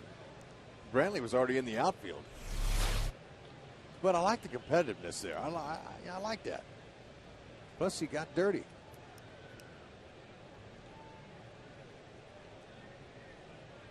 You ever seen a pitcher run that far out there? No. And get a guy? Still haven't. Escobar makes the play on Kipnis. But I tell you what, it's a good thing we're not playing in the Metrodome. The last 2 half innings, I think we'd have had 3 balls hit the roof. Or at least in the Tropicana Dome.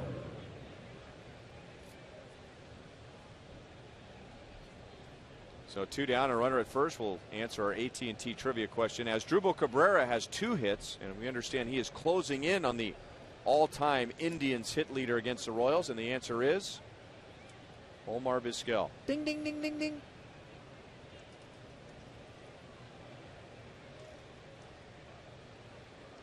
And that was Asdrubal Cabrera's hero growing up in Venezuela. And he ended up playing for the Indians just like Vizquel, and wears the same number 13. He is out for the first time tonight. Hochevar pitches a scoreless 6th. Royals are down 8-0.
Former Royals Player of the Year takes over at shortstop for Asdrubal Cabrera, and he had a career high 5 RBIs in game 2 of the doubleheader last night.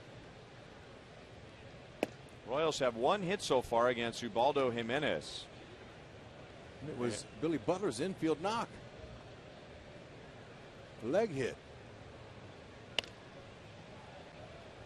Out to Kipnis at second base. Perez is out, and he is 0 for 2. Our Sonic Slam inning contestant is Brooke Polzin from Knob Noster, Missouri. If the Royals hit a home run in this inning, Brooke wins $2,200. If the Royals hit a grand slam out of the park, Brooke wins $25,000 from Sonic and the Kansas City Royals. Ball 1 to Chris Getz, who is 0 for 1. Well, this is what the Indians had in mind a couple of years ago when they made the trade for Ubaldo Jimenez. Similar in many ways to the deal that the Royals made to acquire James Shields, in addition to Wade Davis and Elliott Johnson.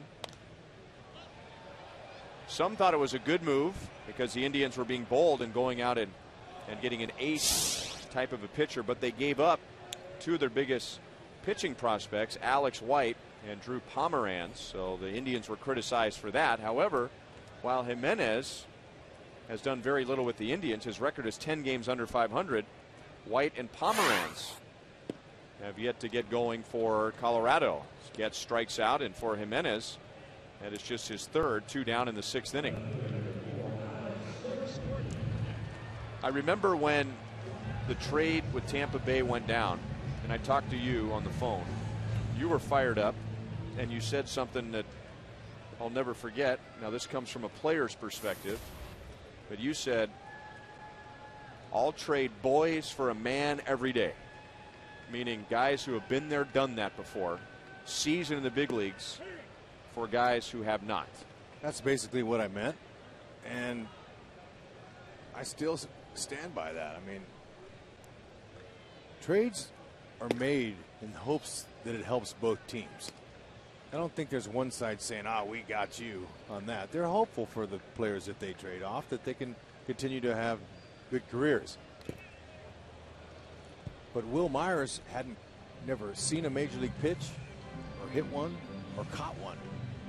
And so really, you just don't know. I mean, you would hope that he ends up having a nice career, and he probably will because he's so talented. But they got 3 major league ready guys. It's helped them out a lot.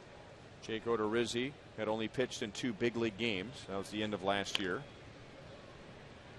Fouled away by Alex. 1 ball, 2 strikes. While we have a moment, let's take a look at what the fans voted tonight in our Sprint Unlimited Answers question. It was the American League Player of the Month. 62% going with Alex. I hope it happens. He's the only guy at the moment on that list playing for a first place team. And for some, that factors into the voting. Tonight he is lined to short and grounded out to first. Still 2 balls, 2 strikes. And Jimenez was so appealing because 1 year before the trade, he was one of the best in the National League.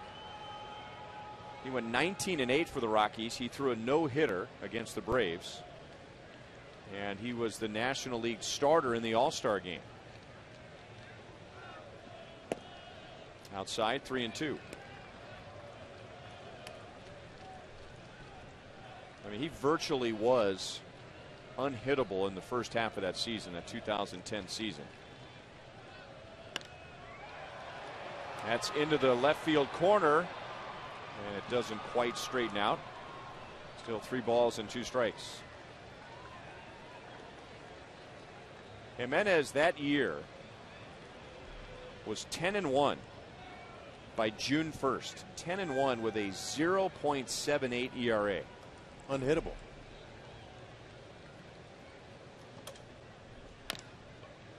And Jimenez, who is 6'5", reaches up to get it, throws out Alex, and that's the inning. And now Jimenez has retired 13 of the last 14 Royals.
Former Royal John Buck, who played for the Marlins last year, did this tonight. He probably wanted to do this all of last year, and that's hit the ball out into that thing in left center field, that taxpayers paid thing. 447 feet for John Buck, 9 home runs. Good for him. Really? It's a monster shot. Chevy called to the bullpen. It's Aaron Crow on for the 7th. Luke Hochevar got the final out of the 5th with a strikeout and pitched a scoreless 6th. So Hochevar is now scoreless in back-to-back appearances. HUD was talking about that. That's one of the many transitions for him, pitching in back-to-back games, going to the bullpen. 3 1/3 scoreless over that stretch for Hochevar with 6 strikeouts. And he got his uniform dirty in the infield, trying to make a play. It won't show up on the stats, but I like the effort. Heck of an effort. Yeah, I like it.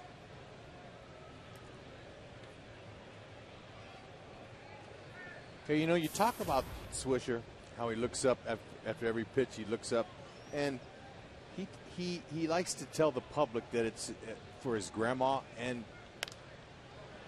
I know Nick, and we talked a little bit more in depth about that, and I said, can't that be something that has to do with the focus as well? He says, yes. I look up, and I wanted the people to know how much I love my grandma, but really that's a focus for me on every pitch. So. Okay, well, while you're at it, you want to spill the beans on Santa Claus and the Tooth Fairy? No, but some fan was getting on me. Imagine that.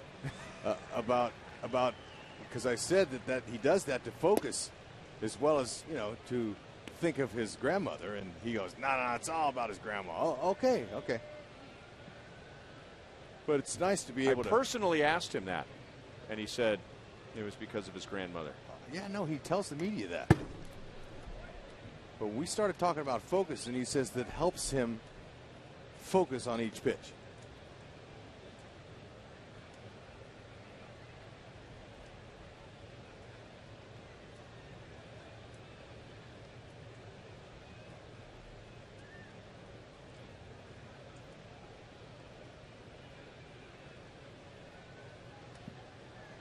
Carefree personality.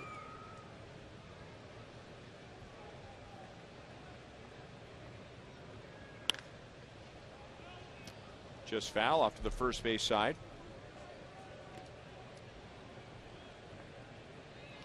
Swisher is one of those guys, and there are many in the game, that some of his antics might rub someone the wrong way when you're playing against Nick Swisher. But when you're playing with Nick Swisher, his teammates love it. Plays hard. Still 3-2.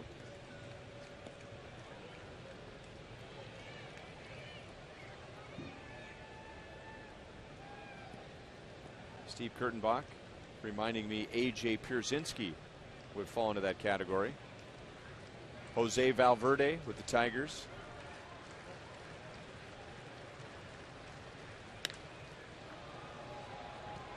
Hits it up to his focus spot. And Alex makes the play in left center field. 1 down in the 7th. That doesn't always work. If it did, you'd see a lot more players before every pitch looking up. Well, what's he focusing on when he's on the black sky? I mean, how's that? You might have to catch him next time you see him. No, you had the conversation with him. I'm telling you, that's what he told me. And you even suggested that before you talked to him. So I mean, yep. You were onto something, right? So I'm serious. I mean, what just kind of setting your eyes, or you don't want to stare at the pitcher for too long? I mean, you stare at anything too long, it becomes blurry. Is that what it is? It's very possible. It's a focus issue. Watch it. Tough hopper Moustakas throws a strike over to Hosmer. 2 down in the 7th. Now Cetus Escobar will be coming up when the Royals bat in the bottom of the 7th, trying to extend his hitting streak to 10 games. So he's a candidate for Royals Player of the Month, which is sponsored by Majestic and Rally House. And if you vote at Rally House stores, you'll get a chance to go on the field and meet the winning player.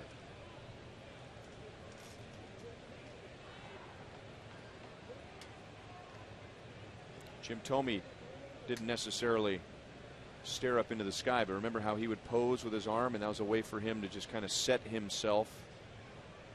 But that was more of a physical movement, and I think he described it as that was a way to keep his upper body loose, because then he would bring the bat back and set for just a second or two. Okay, watch Jason Kipnis. He does something similar, how he lays his bat flat before he gets into his swing. So he says it's a physical thing to make sure he feels the weight of the head of the bat there, the balance. Santana is out. And so are the Indians in order against Aaron Crow in the 7th. Stretch time at Kauffman Stadium. It'll be Escobar, Butler, and Hosmer as the Royals try and break through against Ubaldo Jimenez, down 8-0.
Visit Dodge.com or your local dealer today.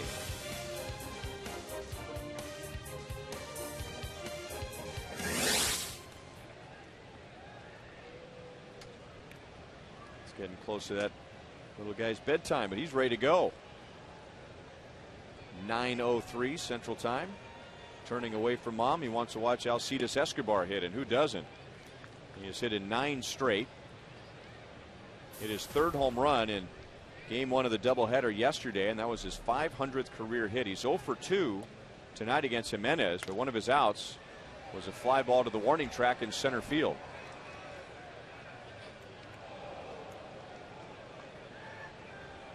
Well, Jimenez is just cruising. 81st pitch he just threw. 1 hit shutout, and that was Billy Butler's infield hit.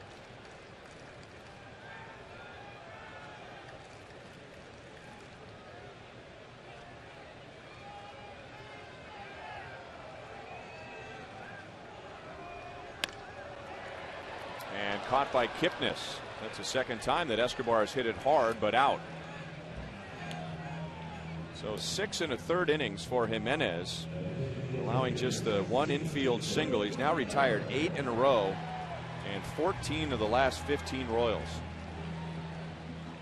And you watch him tonight, Hud, and you say, how's a guy like this have a 10.06 ERA? Yeah, look at the amount of pitches, only in the 16 in the 3rd, and coming into this game, you look at the numbers and his 9 consecutive losing decisions on the road, you're thinking, wow, we got a chance tonight. you just never know. And this is a guy who led the American League last year with 17 losses. And after the All-Star break, I mean, he just fell to pieces. He was 1-10 after the All-Star break, and his earned run average was over 6.5. And then a 10 ERA in his first 4 this year. I did read something about him recently throwing twice in between starts. And I'm not talking about just playing catch, but typically in between starts, a pitcher will have what's called a side session, where close to a simulated game, right? I mean, they're going, what, 75, 80% effort, 85% effort, or they go all out in between? No. Usually about, it's not the full effort, but it's 35, 40 pitches maybe. And now Billy will walk, and for the Royals, that is just their third base runner.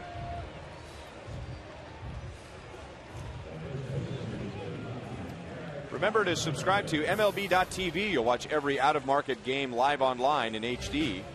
Features include choice of home and away broadcast, DVR functionality, and multi-game viewing. Visit MLB.tv to order and join the millions of fans already watching games. So I had mentioned that he hadn't pitched in 8 days, and oftentimes that's a bad thing for a pitcher that relies as much on movement as he does power. But those 2 side sessions, enough. And it just seems so counterintuitive for any athlete at this level to want to have some fatigue. But with the sinker ball pitchers, they're better off having a little more fatigue than feeling strong. Oh, big key for him has always been his shoulder. He says, he has issues flying open with all of his arms and legs moving. His shoulder, sometimes he says it will get way out of whack, and that leaves my ball up and away. And with that movement, it's hard to control it. But he's coming straight down over the top tonight. He's smooth, confident.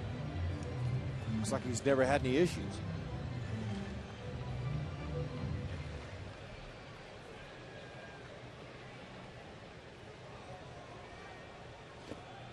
And a changeup strikes out Hosmer.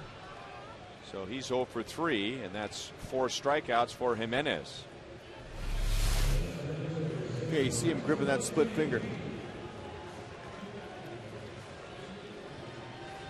From that angle, we can see it. Hitters can't. And if Hosmer knew that pitch was coming, he would have just told himself, I'm not going to swing at it.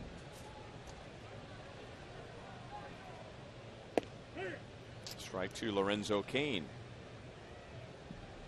He is walked and grounded out to second base.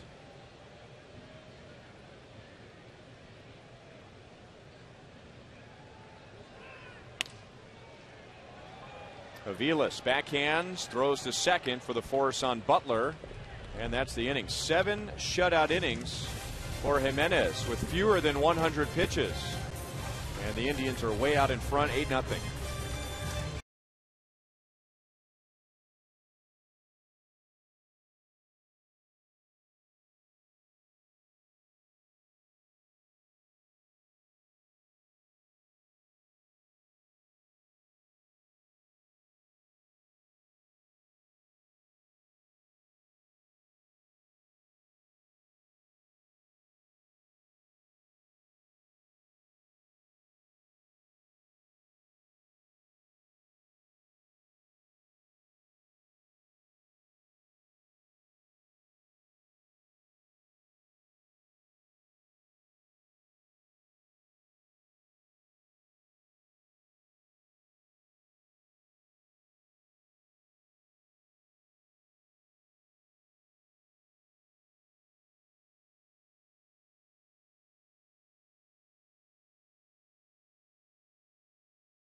3-1, but they come back to win it, and things keep up here. They'll move into first place. LA and Oakland, Baltimore and Seattle yet to begin out west. Our Mazda game break takes us to Detroit.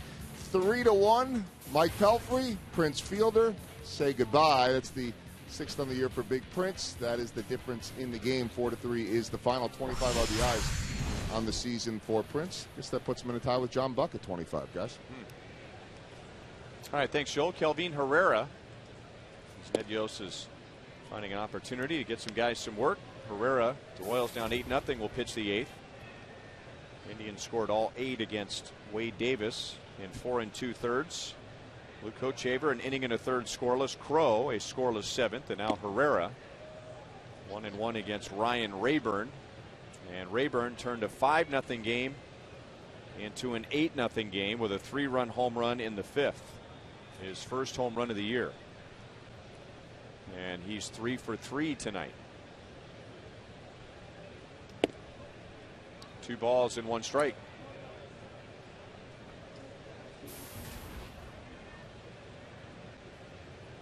Two home runs for the Indians tonight, and 3 in the last 2 games. They got off to a great start in that category, and were in the top 5 in the American League. Home runs hit as a team.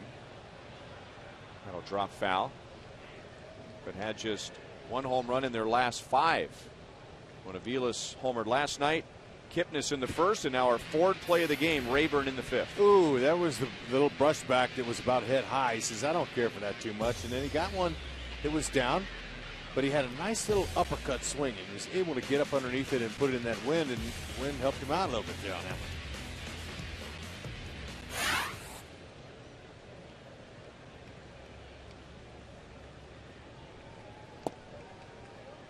3-2.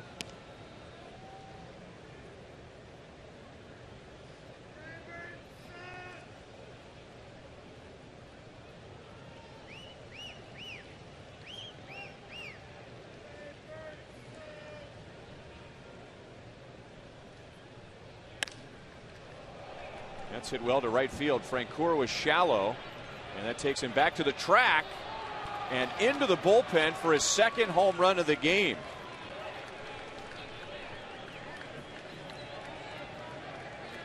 Now, if you go by the flags, and of course, once a wind gets in the stadium, it can swirl, but if you go by the flags, that ball was hit into a crosswind, and he still muscled it into the bullpen. Oh, man, I'm telling you.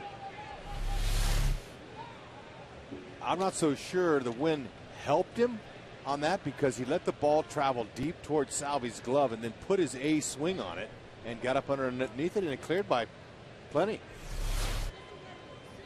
Have a day. And Getz goes up and takes a hit away from Chisenhall. 1 down. That, by the way, is the 5th home run allowed by Kelvin Herrera. So he's given up more home runs than he did last year. And last year, it was in 84 1/3 innings. Only gave up 4 home runs. Well, I think they're sitting on that fastball a little bit more. Second time around, a little bit different story. Lots of times.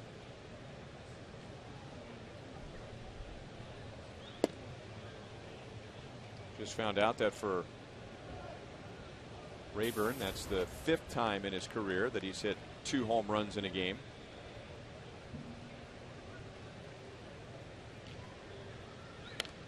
Drew Stubbs, interesting. They said that this guy's got just game-changing speed. He's a good athlete. So I got to talk to him before batting practice the other day, and I said, who did they compare you with when you came up or when you first started? He said Rocco Baldelli, because of the size. You know, he's a tall kid. He's lean, good speed, good athlete. And then I said, who's the modern-day player that you think that you would like to become like? And he said Adam Jones, center fielder for the Orioles. Rocco Baldelli. Boy, he was on his way to being a star, wasn't he? Oh, man. Until mitochondrial abnormalities sunk in, and he was having some difficulty with his health. And what kind of sapped the strength from Yeah. his legs, right? Right. It's a condition that affects the muscles, and he couldn't shake it. Retired at 29. Cracked his bat, and Escobar will throw him out just barely. So there's an example of his speed. And if you're going on comparisons, Hud, you take that a little bit deeper. If Stubbs was compared to Baldelli, Baldelli was compared to Joe DiMaggio. If you combined everything he could do, he could hit for power, he could hit for average, he could run. He was an excellent defensive player. And he was Italian. Rocco Baldelli is an Italian name? Last I checked. But too bad. Yeah. And you just never know. I mean, gosh, injuries, they've taken a lot of guys' careers and shortened them. You just never know when it's going to pop up. Brantley's had a good game. 2 doubles, 2 runs scored, and a single.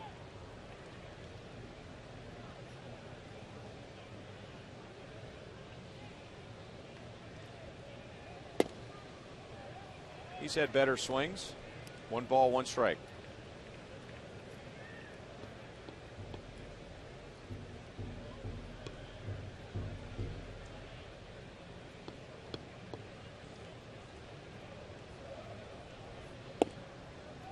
One and 2. Well, we've seen a lot of bad swings off of Herrera. Pitches that he throws, and that changeup and fastball, the difference in miles per hour is about 10, 11 miles an hour, and it's really hard to hit. Brantley strikes out. Changeup at 86. Rayburn hits his 2nd home run of the game. And as we head to the bottom of the 8th, now Cleveland leads 9-0.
Ford. For the best deals on new Ford cars and trucks, visit thoroughbredford.com today.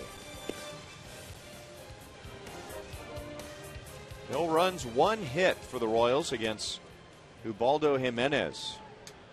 Mike Moustakas has grounded out twice, once into a double play. He's ahead in the count 2-0. So getting Moose to swing with that split finger. Probably won't give it to him here. Come at him with a fastball. So 7 innings. So Jimenez has 21 outs and only 5 in the air. So the other 16 strikeouts are on the ground. That's his game. And now 2-2 on Moustakas. This was 2 foul balls ago. Made the catch. Saved the usher. Wow. Look at that. He should be proud. Two-hander. My hero. A little bit outside, 3-2. He's pumped. Said, bring it to me again. You know, he's really positioned himself into a good spot there. If you're off center to your left or to your right, righties and lefties will hit you one or come close to you. Slash foul.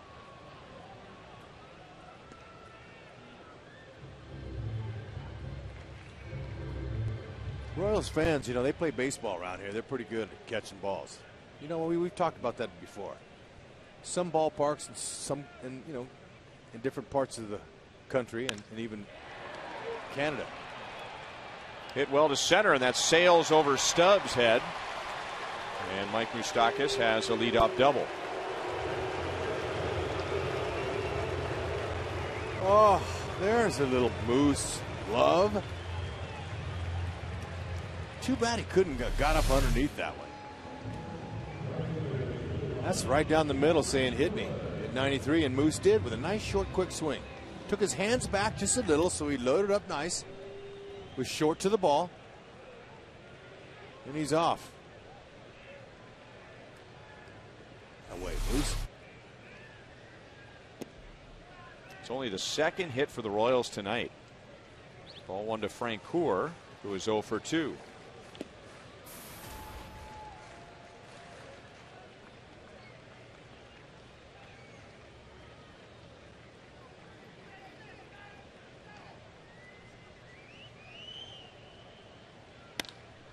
And a base hit into left field. So this is the first inning the Royals have had more than one base runner. So runners to the corners with nobody out. We'll take a look at our Subway box score. And there are times when a team doesn't do much on offense and they just don't look good at the plate. And then there are times the reason for that is because of the pitcher. And I don't know if there's a whole lot more the Royals could have done tonight with Jimenez. I think those numbers tonight have much more to do with the pitcher than it does the hitters. Got that right. Francona's got to be pleased with that outing. So he gets 7+ innings from his starter and doesn't have to go to the bullpen until the 8th inning. Nick Hagedorn will take over and face Salvador Perez.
Bill Goldberg back with Jeff Montgomery.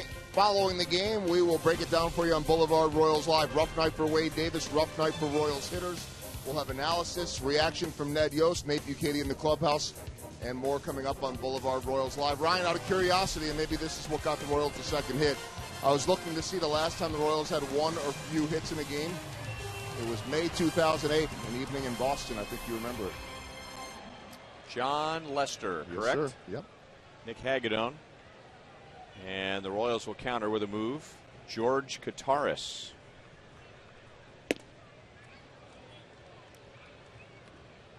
So a chance to get Kataris a plate appearance. Salvador Perez was 0 for 2. That's what he's done in his career as a pinch hitter. He is 2 out of 8 with the Royals this season with a home run. 1-1. He's going to see a straight over the top lefty in Hagedorn. Fastball mid-90s, good slider. Occasional change-ups to righties.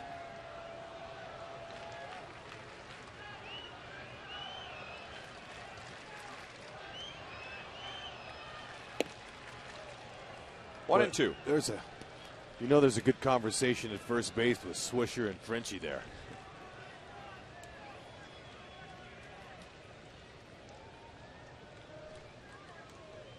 I don't think anybody has more fun for the Indians, and nobody has more fun for the Royals than those two standing over by first base. 2-2. I'd agree with you. They get it. If you can't have fun being a big league ball player, man, it's hard. Now, there's a focus time for everyone and everything, but when you're at first base, like this situation here, that's full-blown conversation right there.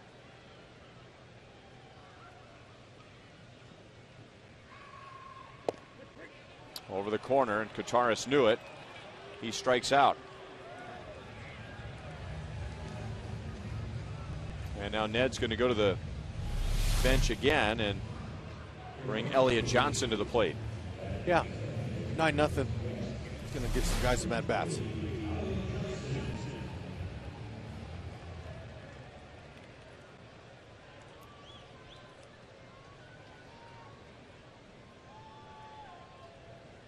Moustakas at third, Francoeur at first. And tapped out in front of the mound. Moustakas will go back to third, close at first. But Johnson is out, and Francoeur moves up to second base.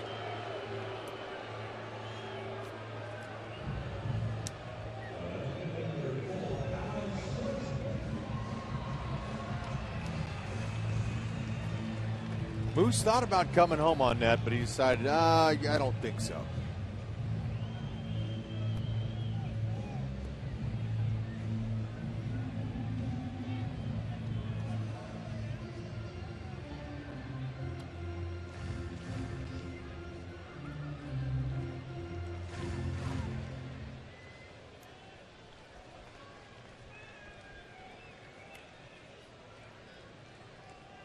Alex so far tonight 0 for 3. One of his outs was a line out to short. And 2 runners in scoring position. It's a blowout game at the moment. At the same time, this is the best hitter in the American League with runners in scoring position. 571.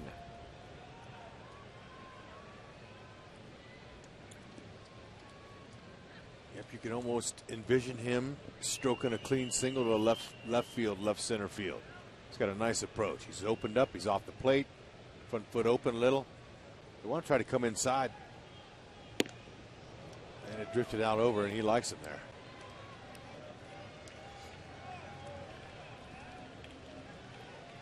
Alex hit the 2-run home run in the 8th inning in game 1 of the doubleheader yesterday. Right as we were talking about how much he has improved against left-hand pitching. He had a bad time up until really last year against left-hand pitching. And Hagedorn strikes him out, and the Royals leave 2 in scoring position. So at the end of 8, now it's Cleveland 9 and the Royals nothing.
that drafted him and got him to the big leagues, got him in the playoffs, the World Series.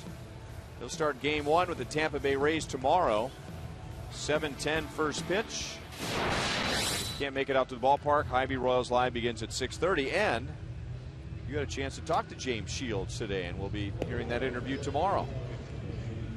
Yep, had to get his thoughts. And you know, it's his team. He's got the only World Series win in their history. Beat the Phillies in Philly. George Kataris will be back at the plate as the Indians come up in the 9th inning. And Elliott Johnson will stay in at second base. And one other change. Tim Collins will take over on the mound.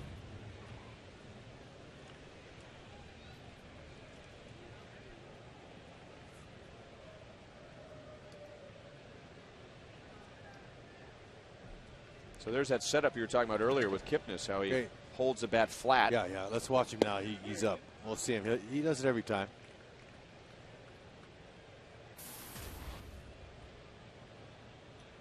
He says he likes to feel the bat in his hand.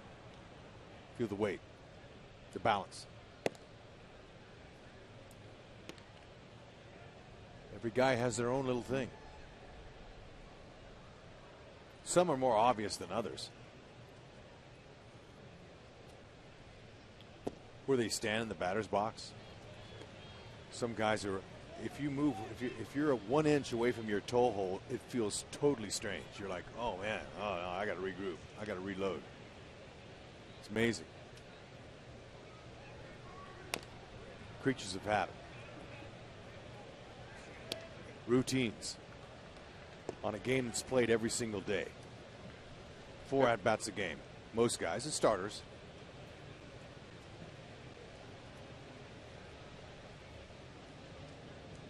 Remember Mickey Tettleton?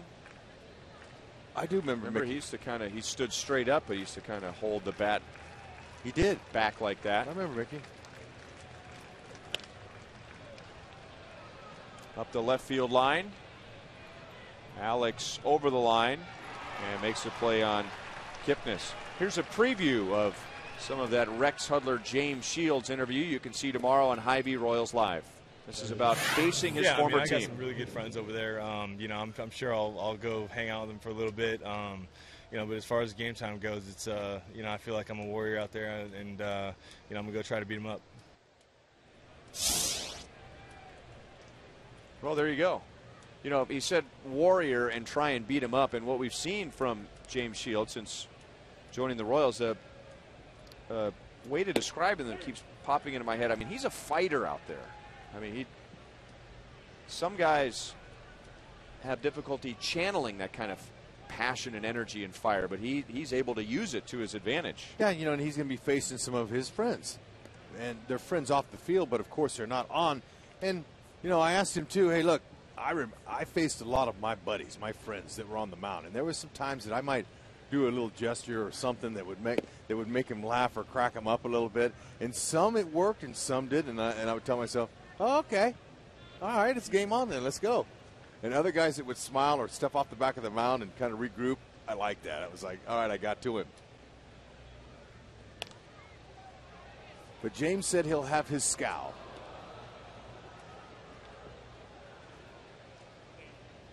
Scowl, that menacing, I'm going to get you. Body language is everything. That's a premium language spoken, and hitters read it.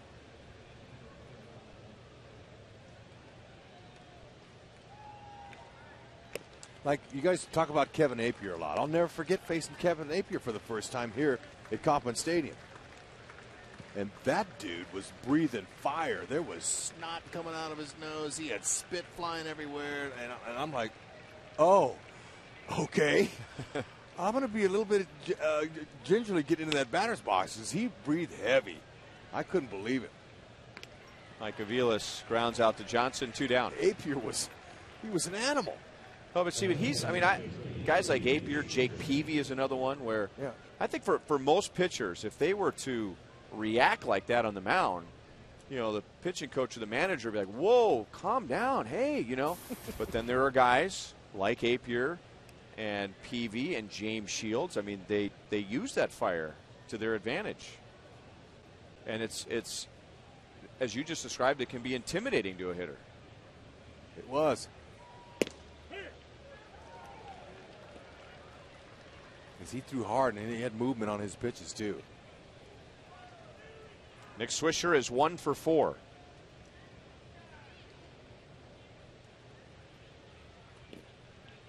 One ball, one strike from Tim Collins. Indians scored 8 off of Davis and 1 off of Herrera. They've hit 3 home runs tonight, accounting for 5 of their 9 runs. Big inning for the Indians was a 6-run 5th inning. And a 3-run home run from Ryan Rayburn, who has 2 home runs tonight. Good curveball for a strike. 1 and 2 from Collins to Swisher.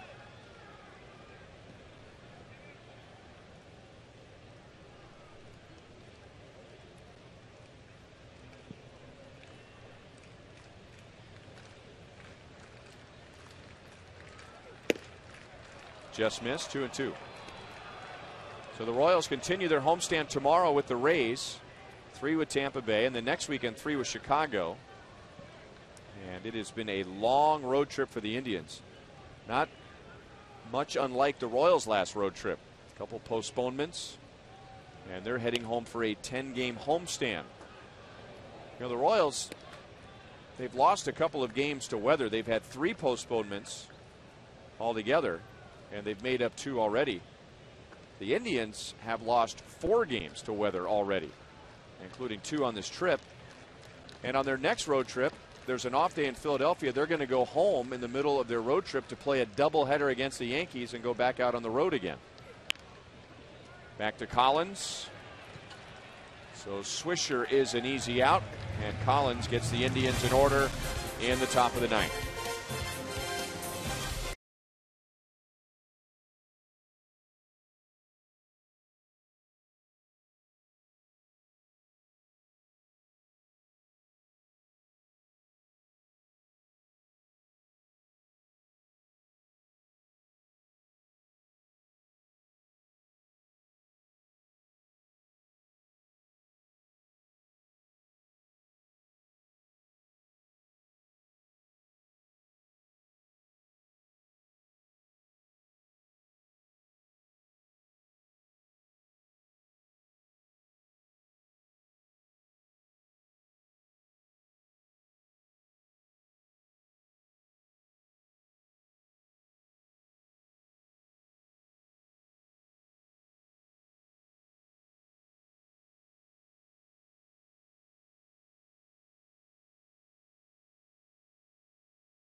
Our Royals broadcast auction to benefit Royals charities. And for a list of items, go to Royals.com/broadcast auction. And that's one of them right there. 14 autographed bats.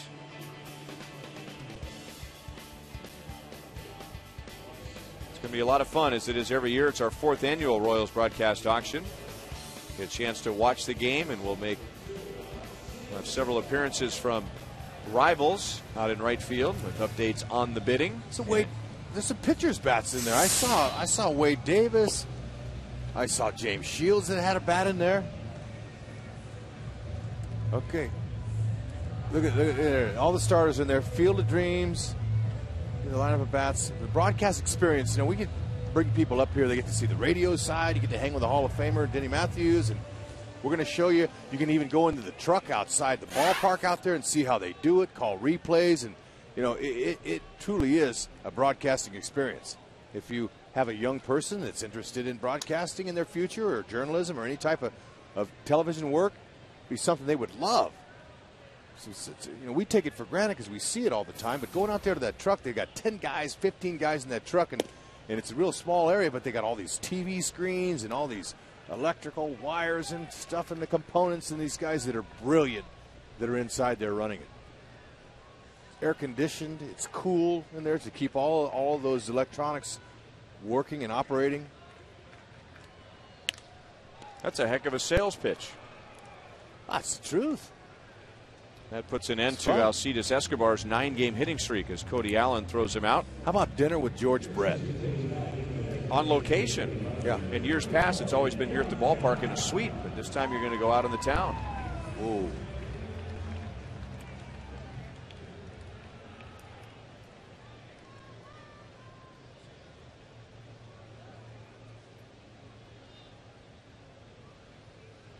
Miguel Tejada bats for Billy Butler, and the Royals tonight had 5 base runners against Ubaldo Jimenez. 3 hits, 2 walks. Billy had one of the hits and one of the walks. Royals had 1 hit going into the 8th inning. And then Moustakas doubled, Francoeur singled, and Terry Francona made the first pitching change, bringing in Hagedorn, who retired 3 in a row, and now Allen in the 9th. And it's 0-2 on Tejada. Yeah, to your point about the broadcast auction, happens to you from time to time. It happens to me. People say, hey, can I come up to the booth? I'd like to watch you guys call the game. And I always say, sure, if you want to be thoroughly underwhelmed, you come right up here. But if you really want to see television, you need to go in the production truck. You will never, ever watch a live sporting event the same again after you see what it takes to put a live sporting event on television. Right, all the camera guys that are spread out around the ballpark. Usually there's, I don't know, 5 to 8 cameras at an event, and they know and trained how to shoot the shots. But you got a director in there who tells them, and they're all numbered 1 through 8. 1, take 1, take 1. No, take 2, take 3. No, 4. I mean, it's an experience that you definitely would not forget. There's Big Don Miller out in right field. Yeah, now he's swung all the way around. He's fielding maybe the bullpen, or some of them are locked on a certain spot and then they go to it, and they listen to our broadcast. As a matter of fact, they listen to you and I and where we're talking. Now Tejada strikes out, 2 down. We just saw Morgan out in left field. So we have these There's buttons. John. We have these buttons up here too that I can push, and I can talk to the truck. And I can say, hey, let me see a shot of Ned. There's Swanee. Swanee's just to the right up here in the booth. It's our high home camera.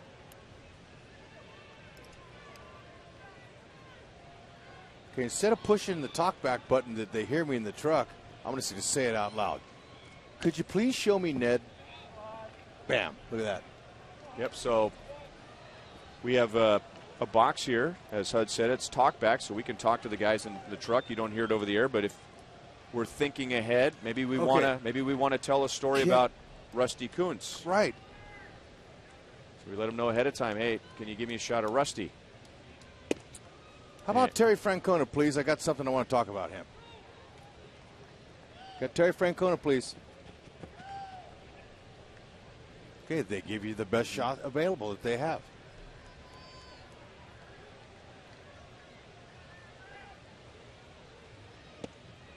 Maybe you could have dinner with George in the truck.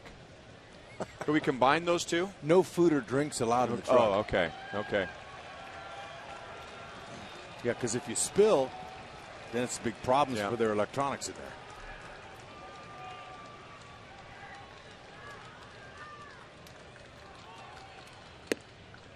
Two and 2 on Hosmer. And usually every year we go down to the wire. Dinner with George and the broadcast experience as far as the highest bid. Yeah, but I mean, there's got to be some parents out there that really want to take care of their kids, and so they can go play video games with Moose and Haas in the clubhouse. That ends the game and the series. So the Royals won the first two. The Indians win the next two. Royals and Indians split the 4-game series. And in game 2, the Royals won 9-0. And now the Indians get the Royals back and they win the finale 9-0. So Terry Francona and the Indians finish their long road trip at 5-4. Now they head home for a 10-game homestand as the Royals now look ahead and begin a 3-game series with the Tampa Bay Rays. And we'll preview that when we come back.